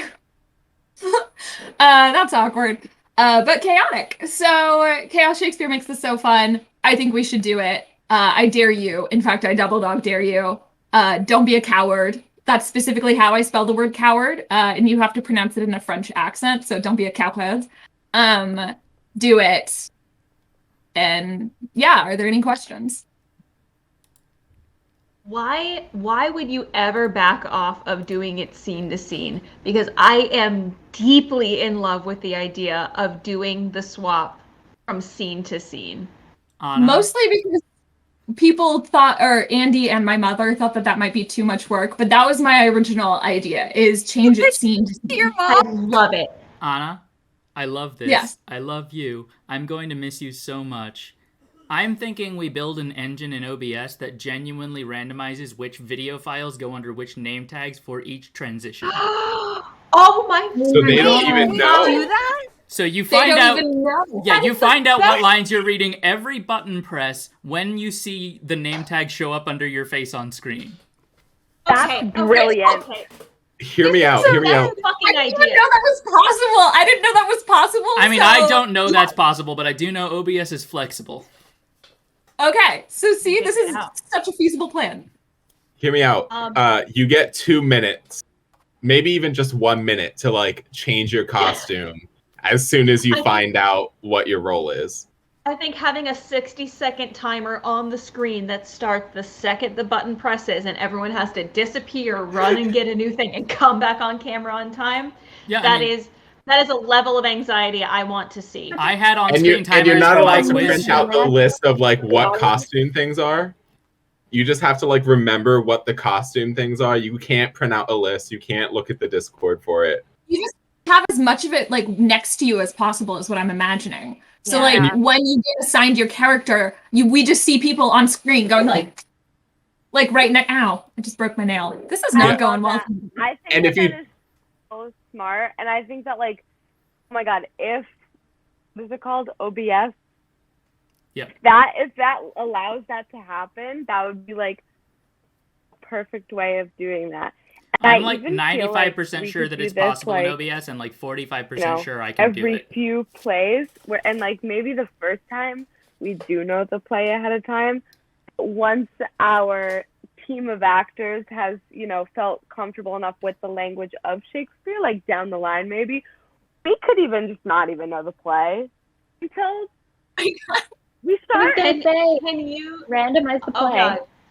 Can you Wait, imagine arriving, randomizing the play? Everyone has to decide on costumes. You have 5 minutes to decide on costumes. Everyone runs off stage, grabs the costumes as fast as they can, and then you start the fucking show. All right, hear me out. I would And- lose my hear me out. goddamn Hear me mind. out. Love it. Hear me out. Hear me out. Is- If you're even a second late with the costumes, drink. Yeah. So This how we could make shows that are generally like not the problematic ones. I don't think we should do the problematic ones. Specifically like, you know, merchant stuff like that. But like merchant. ones that aren't generally fun to do by themselves. Is that how we could make them palatable? Is just by Essentially. Yes. I will say producing that this absolute So I fuckery? thought it Absolutely. would work better Oh with my like comedies God. because that's really like I feel like I it do wouldn't work wanna- as well with like Hamlet. Like that's I do really wanna like say a Hamlet- sad. okay, No, here's this the would thing. be no. Listen. I don't know. Wait, this would be funny as shit with Hamlet is the This would be perfect funniest choice for this fucking because thing the with problem Hamlet with I've us ever seen. producing Hamlet Oh is my Hamlet God. has more than half the Yeah. lines. Can you I imagine think getting you're Hamlet's muted. soliloquy dropped on your lap 5 minutes after you've had Am to I like muted? try to figure out what the fuck costume you're supposed to be wearing for Hamlet because you forgot? Test. I Yes, would die. I would Like, cry. straight up. Tears would be real. TX, sorry, I think you were trying to say something, but like I saw Yeah. your mouth moving, but I heard nothing. All right, chat, you should still be able to hear me. Still hearing We nothing. can't hear you. I'm gonna try and troubleshoot this. Give me a moment. Okay, good. That didn't just show everybody. Randomize something, and it's like a character who Can has you a hear song me in that now? scene. You have to Yes, make we up can- something yeah. to sing for it. Yeah, right? I Yeah. just feel like there's so much opportunity. And then I also like I know that I think this would work really well too because sometimes people drop out at the last minute. Like something happens like for our last one where I hadn't slept in like several days because of my meds. I almost dropped out at the last minute. Like this fills those sorts of gaps really well because we don't have assigned characters. So we really just work off the number of people who are available that day. And it also I had something else I was gonna say and I don't remember. So TX, what's So up? really, Yeah, so what was the Really- last thing you caught me saying? Because I don't know how long I've been muted. It was so long ago. Yeah, Have I said anything about this show at all? I don't know. I think so. You said, Anna, I love you, and I'm gonna miss you, and this is brilliant. And I think that I would try. You talked about like trying to set it up so, like, Yeah, okay, building it the just works Yeah, that way. the shot by shot randomization. Okay, Yeah. so we covered that. Hamlet is the perfect show to do with this because the problem we have with Yeah. producing Hamlet is that Hamlet has more than half the lines. Yes. Oh. Yeah. Hamlet That's the Hamlet point. just doesn't shut the fuck up Good the point. entire This show. is the- Even like, better. Hamlet is the perfect play to do this with, and also like just a great way to approach a tragedy too. Like And- people And absolutely will everyone want on to the see in the tragedy show, more. everybody in the show, no matter what their line amount choice is in the pool for people who can be randomly selected for each of his soliloquies. And I feel like Hamlet too, like I love the like costuming at the last minute being so frantic, but like Hamlet's a good way that a good show for it to be like, yeah, that's still frantic, but they're all human except for the one ghost. Like Midsummer, costuming for Midsummer would be really No, like, that would be a stressful. lot.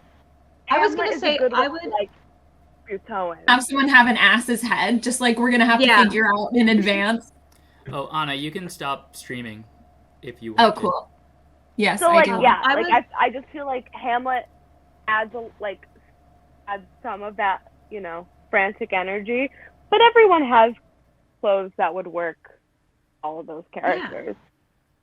I was gonna say I would love to watch this energy for Romeo and Juliet to try to capture Yes. a little bit of that Baz Luhrmann Absolutely. frantic Romeo and Juliet. Absolutely. But also because people are so familiar with Romeo and Juliet, it wouldn't throw people off that much. Like people are really familiar with Hamlet, they're really familiar with Romeo and Juliet, and they're usually pretty familiar with like Lear or Midsummer, but Midsummer would be a costuming nightmare. So doing this with something people are like really intimately familiar with would mean that people aren't getting lost in the character changes. They're just going to enjoy the character changes. And also it would give me the opportunity to randomly be handed Mercutio, and I would kill a man for that. Like that is...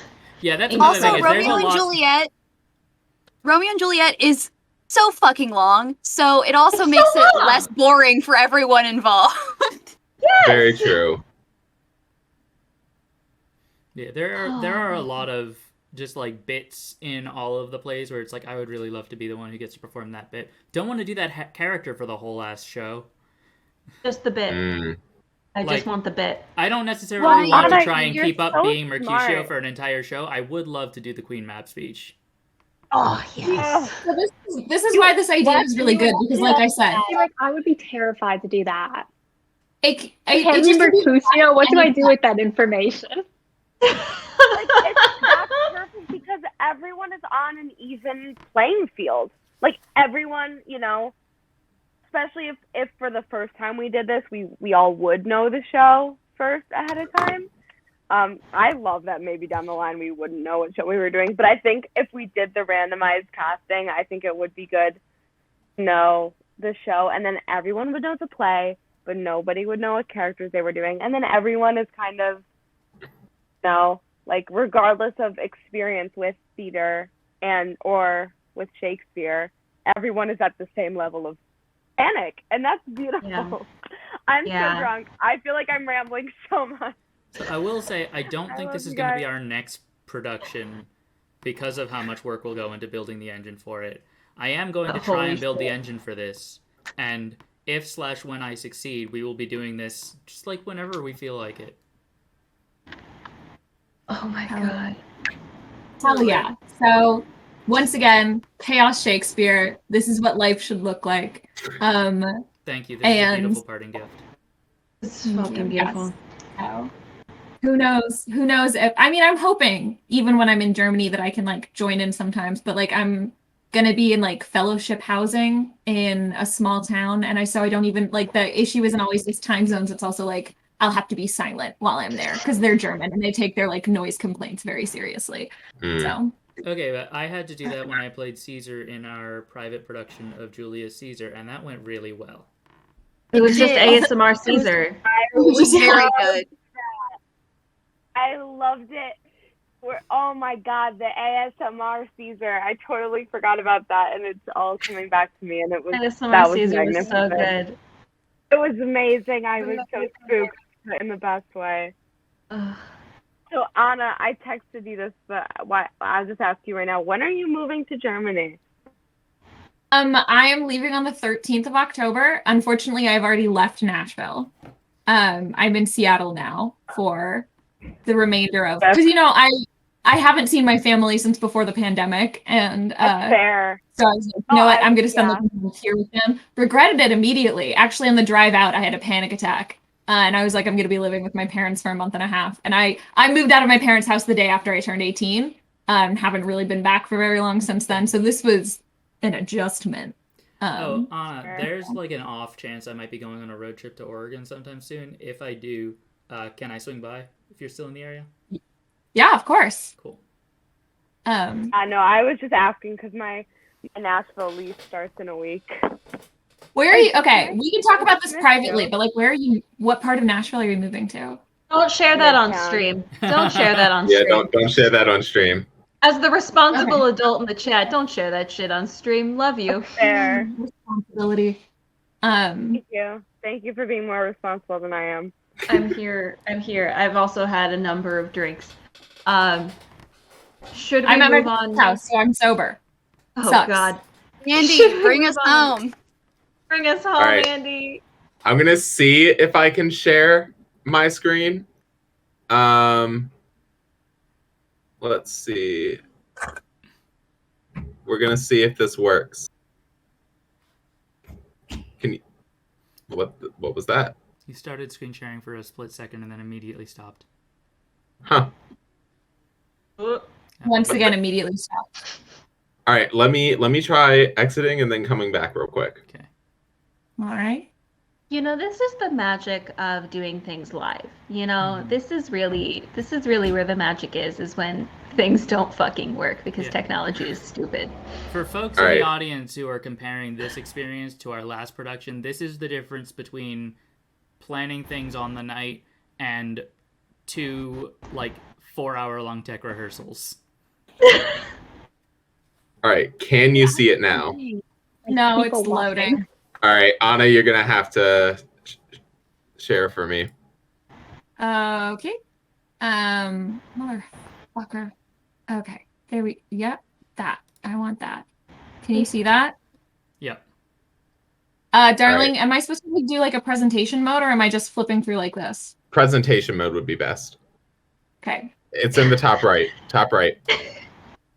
I don't know how to use Google Slides. Okay. All right. Here we are.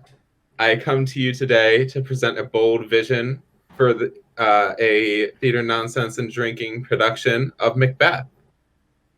But before I do, next slide, please. I'd just like to give you a little bit of background, how I came up with this idea. Next slide, please. So, a bit about me, for those who are unfamiliar. I do not have theater experience at all.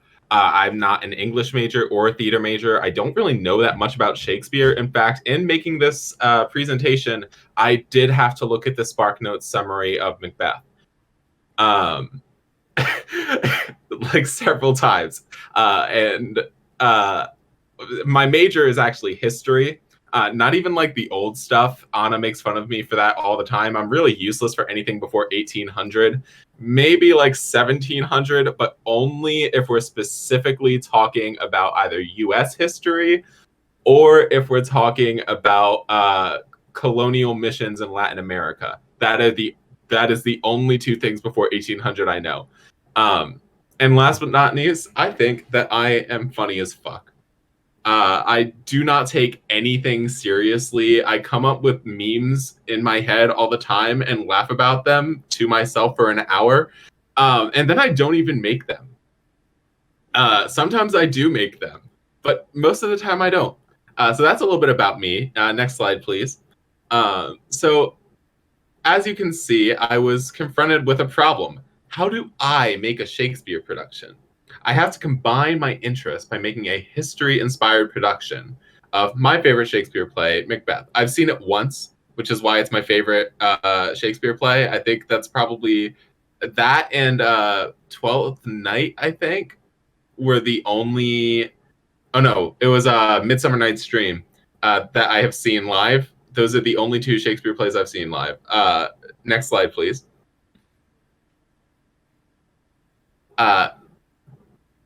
So the question is, who do I base Macbeth on? Next slide. And after much thinking, I realized that I could base Macbeth on one of the most well-known power grabs in recent history.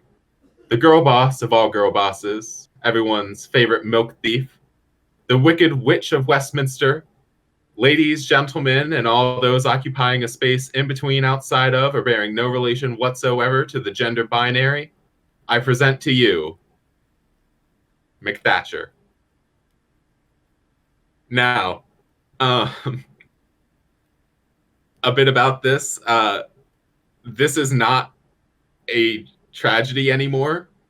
This is, in fact, a comedy. So I'm just going to run you through the basic plot points. Next slide, please. So some of the basic characters. Macbeth is going to start off as Secretary of Education, Margaret Thatcher. Banquo will be Union leader and Labour Party member Arthur Scargill, most known for his leadership in the National Union of Miners strike in 1984. Duncan will be Labour Party leader and Prime Minister of the United Kingdom, James Callaghan. Lady Macbeth will be then Governor of California, Ronald Reagan. And the witches are just kind of going to be various commoners that she sees on the streets. I couldn't really think of any historical people, but then again, the witches kind of just show up. And so did random people. So, yeah. Next slide, please. So, in the beginning, she's just walking on the streets from her hard day of stealing milk from children. And a bunch of people just, spot her and say, hey, you're doing a pretty good job in the government. I bet you're going to lead the Conservative Party soon. Maybe one day you'll be prime minister. And she's like, yeah, I mean, fucking whatever, man.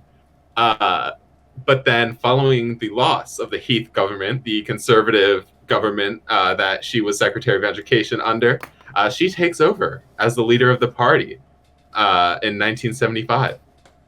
And she tells Reagan about this and her desire to become a prime minister. And he tells her, you got to undermine this labor government. Maybe you can take back the power. Next slide.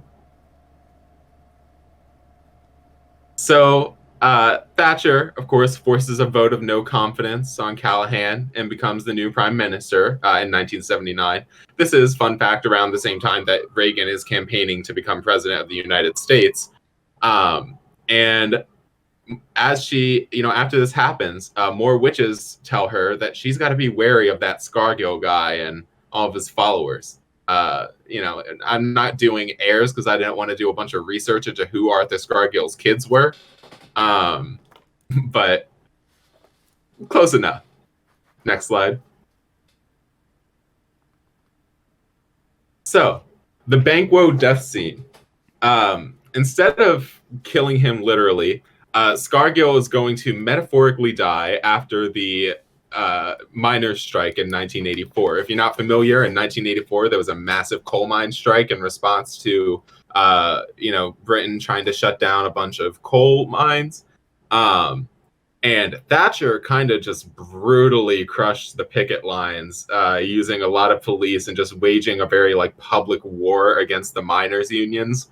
And eventually the strike was held to be illegal by the courts after they failed to hold a ballot on the strike.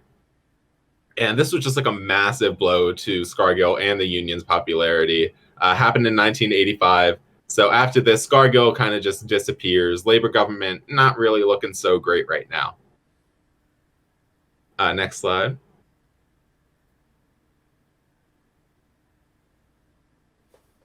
Now, then the prophecy happens. After breaking up that strike, plus, this whole time she's waging war in Northern Ireland like the asshole she is, she starts to get a little bit paranoid about the left-wing opposition. And she's watching her back, as she goes down the streets, really worried someone's gonna pull a gun on her or something because they lost their job due to her. And she runs into these witches at a pub, and they tell her, don't worry about them. Don't worry about the IRA or the union members. And she's told that no man born of a woman can kill her, obviously. But instead of the whole forest coming to the castle thing, that's kind of outdated. Plus, she doesn't live in Scotland.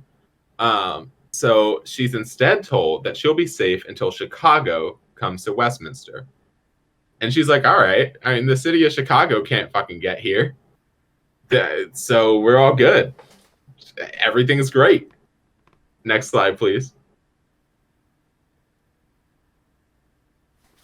Now, this is where shit starts to fall apart. Thatcher continues with her brutal attacks on organized labor in Northern Ireland. And while that happens, a John Hinckley copycat decides to shoot Reagan. And he succeeds. Reagan dies, as we all wish he had. And Thatcher starts to hole up in Westminster as massive protests start to erupt. Among those protesters are Macbeth and Macduff stand-ins. Not Macbeth, Malcolm and Macduff stand-ins, sorry. Who we'll meet soon. And surprise, the entire London cast of Chicago. Andi, I'm going to fucking cry. This is my favorite thing.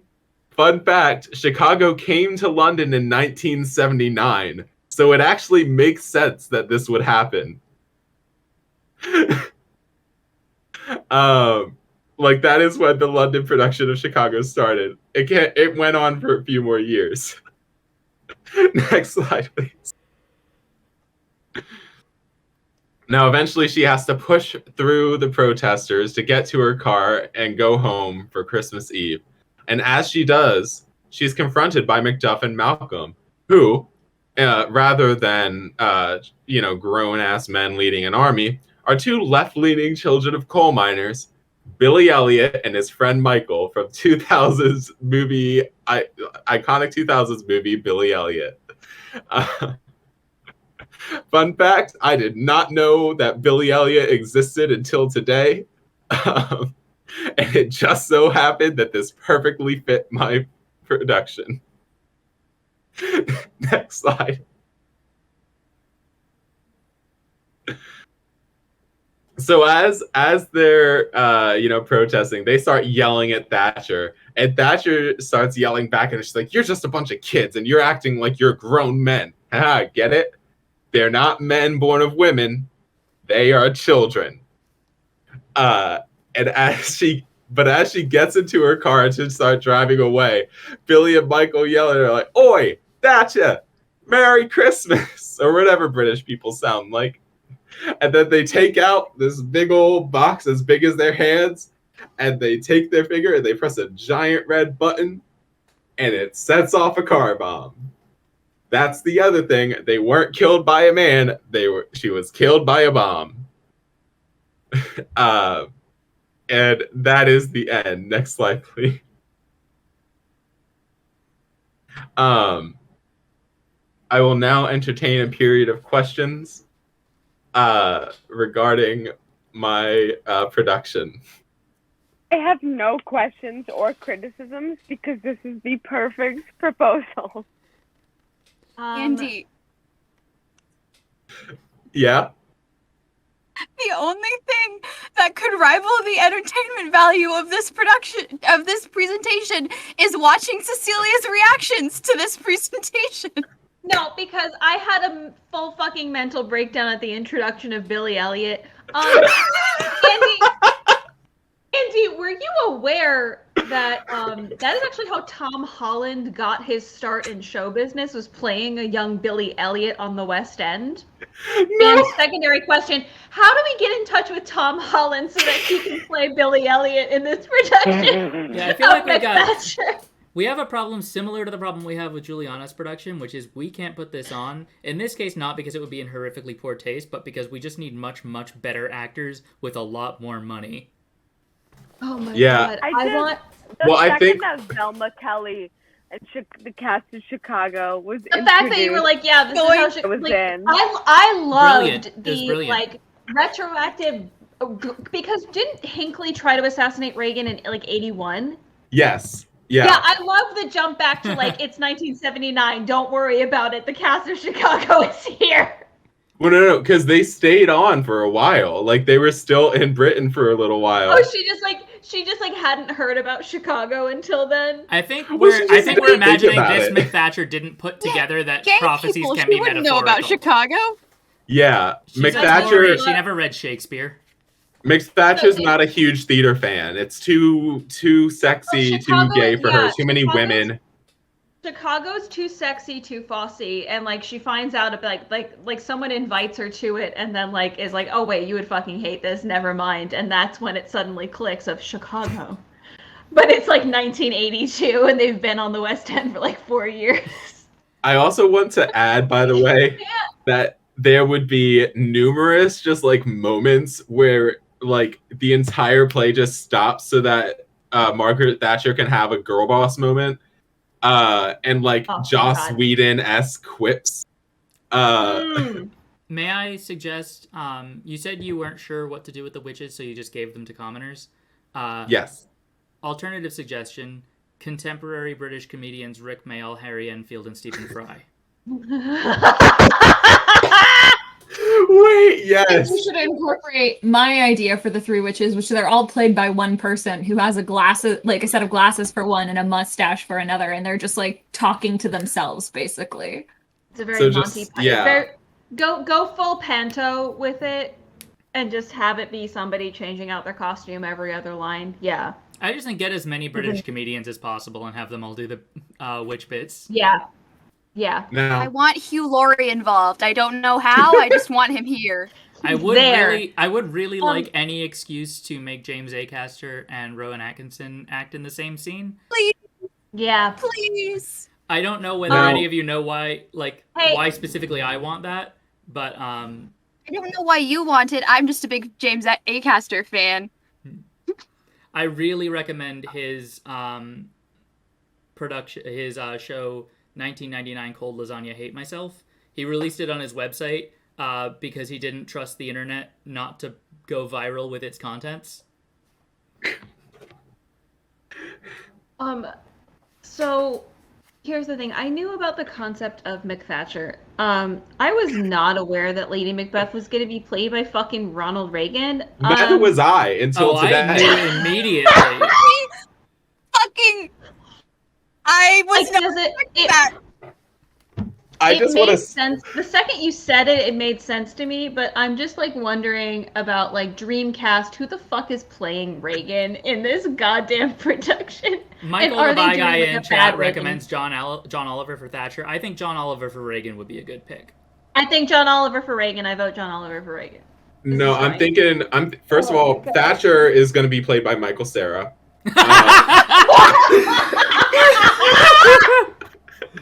Wait, then Jesse Eisenberg for Reagan. Eisenberg for Reagan. Golding and Richard Iowati have to be involved somehow. You're right. Pete Davidson, I think, needs to play Billy Elliot, and just like he has to like walk around on his knees and like dress like a little kid. Yeah, he's like doing a terrible Gavroche impersonation, like, "Oi, Thatcher!" So I think the next question for tonight is, how do we kidnap every British comedian? We'll figure it out. We told them that they're being knighted by the Queen. We send them invitations to be knighted by the Queen. We send cars to pick them up. Secretly, we're actually just forcing them into this production. Michael suggests space lasers. Always a good option. Unwell. I feel so unwell after this. This is perfection. That's how I know it's good. It's because I just feel like deeply upset and disturbed. This entire night has just made my week. Oh my god, I was so looking forward to this, and it has exceeded my expectations. So we have two incredible ideas we can't do tonight. One terrible idea we're definitely doing tonight, and I think Riley, you, me, and Cecelia just had also rans. I'm sorry. Personally, I think the only reason we can't do MacThatcher is because of the copyright issues with Billy Elliot. In Chicago? In Chicago. Here's my question.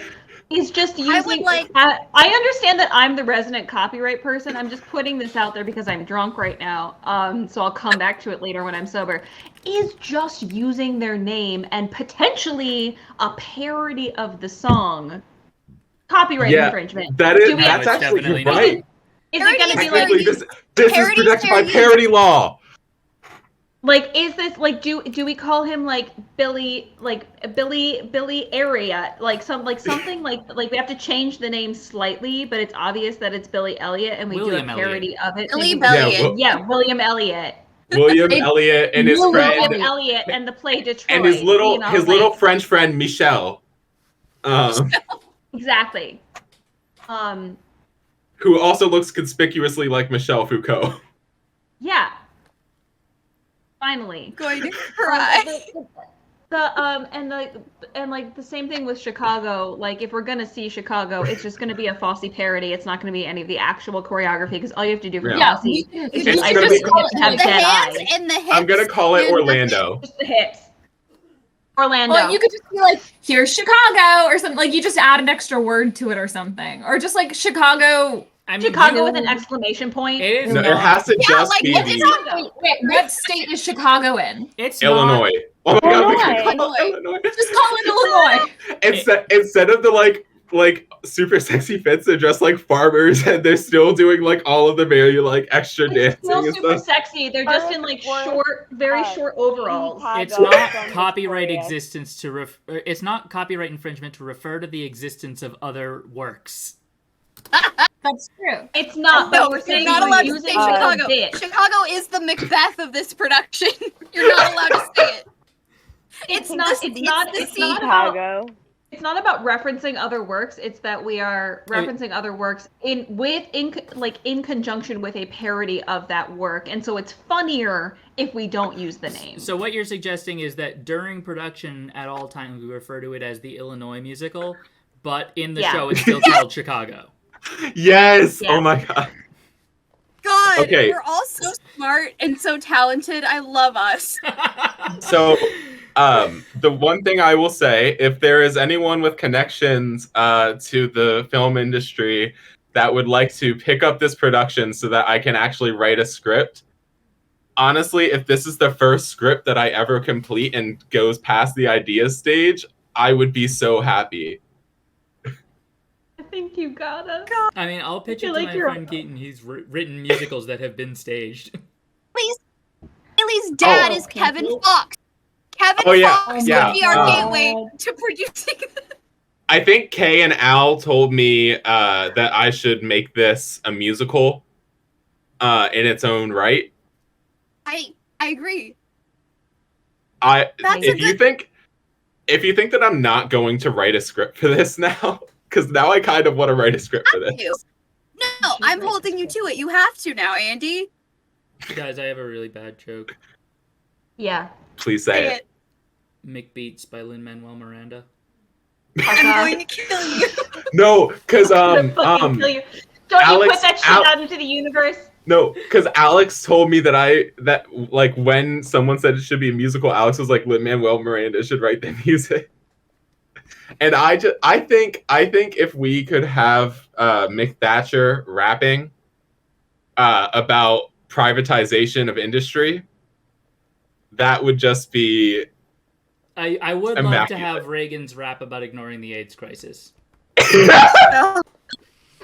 Oh my god, yes. It would not be a rap, it would be a Thomas Jefferson "What Did I Miss" style. Yes, Oh my god. absolutely. It would Fun, literally jazzy number. just be "What Did I Miss?" And it's like, I guess I basically missed the No, wait. And then he goes No. But then he goes, I guess I basically missed, and then he just like turns to his side and there's like an ACT UP protest going on, and it just goes silent for like a solid minute as the die-in's happening. And then he just goes right back into song. It's the particular ACT UP protest where they are throwing ashes onto the lawn of the White House. Yeah. Yeah. And then he just keeps going with the song. Ignores it. Wonderful. Michael Wait, has I volunteered gotta the line, say, I will my- not aid them against the AIDS. My favorite part of this production is when Lady Macbeth, aka Andy, I love it. It's amazing. What did you And say? I missed what you said. I said my favorite part of this production is when Lady Macbeth, aka Ronald Reagan, is no more. It's brilliant. It's nice. Everything you have said is everything that everyone has said is brilliant. You know, Andy, feel this like- production is very innovative in a lot of ways, but I think it's the most innovative in the way that you have somehow managed to make Lady Macbeth unsexy. So kudos to that. Yeah. How did Finally. you do that? Oh no. I do think maybe Reagan's gonna be dressed like a hunk of meat in this production. I do Oh, think God. maybe you should I do think maybe you should run the car bomb by an Irish sensitivity reader. Mm. That was a rough joke. That was a rough fucking joke. Listen, my sense of humor is just saying true things out loud. I know this. I do feel like my favorite part of this production is that I walk out and it's like, wow, wasn't it great that they both died and didn't keep going forever? And just like Right. live long lives. That's what. Okay, I honestly at this point, someone needs to hold a gun to my head and make me write a script. Yeah, okay. Well, I'll do You it. know, I have no problem Yeah, with we're all holding you accountable now, Andy. I'm gonna just drop this presentation into the chat too, because Please do. Do it. Please, we need it. I need to make a shareable copy because my school has stupid rules. You Speaking shared of it with me. musicals, Yeah, but I had to like one of- add you to the document. My school has it set up so that the only way I can share a link is if it's someone that I manually added or if it's someone from within the school's network. We actually can't even share with people that are at Barnard because they are technically outside of our mail system. That's so Why dumb. don't you just download it Good as like point. a PowerPoint and then upload the PowerPoint as like a PDF or something? Good point. I can download it as a PDF. I know. I'm I also just going use to be it putting more. this on our YouTube channel, so we will all have that record in perpetuity. Yeah, I am the smart one in this Amazing. marriage, so. I definitely drank more whiskey than I meant to, so I do have to pee super badly. Right, good luck. So I Do might what you gotta just do, do Juliana. that. Thank you for joining us. I love you all so much, and everything that everyone said was so smart and so funny.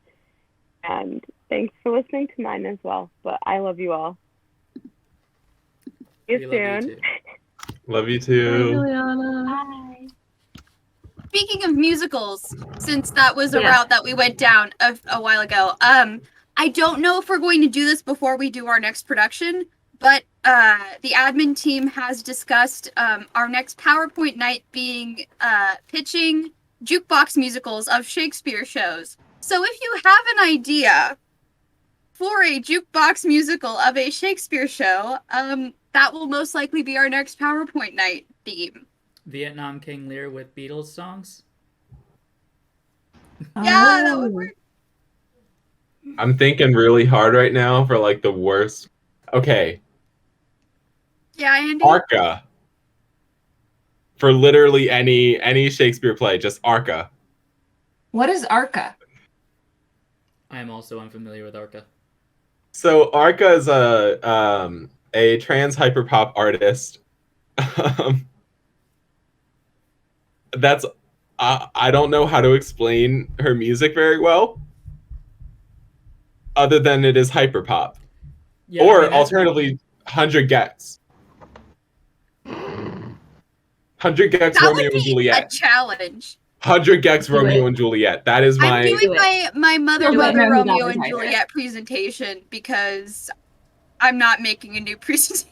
I think 100 There you Gex go. Tempest. 100 Gex Ooh. Tempest! Oh my god, 100 I'd Gex have- Tempest. I don't know the plot of Tempest, so I would have to look that Oh my up. god. Shipwreck, evil wizard, magic. Imperialism, Racism.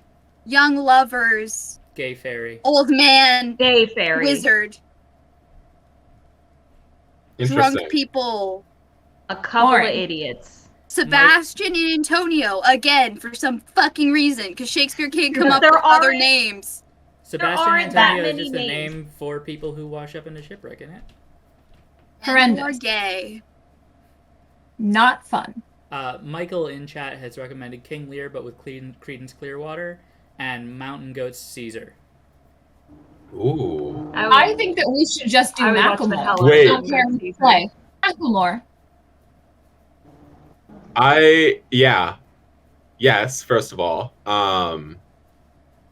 You're correct. Also, I think it would be really interesting to have like an aggressive punk band that you like barely know what they're saying. I'm thinking like Dead Kennedys level. I think Uh, Pop- Just music in foreign languages. We have to go off the vibes alone. Pop Vibes punk. alone. pop punk would be really good for Romeo and Juliet. Other Pop-up. Romeo and Juliet. I already have the presentation built. I'm going to subject you all to it. And I also have a Hamlet, Very My good Chemical idea. Romance jukebox musical presentation as well. So Yeah, Fun. I was All right, I with was that to walking look around forward trying to. to do With MCR jukebox, what was it? MCR Hamlet? CR Hamlet. Yeah, with You MCR know it. Hamlet to look forward to, I am going to close out the live stream. Thank you all for coming. This will be up on YouTube probably sometime tomorrow. Have a great night. Thank you all for coming.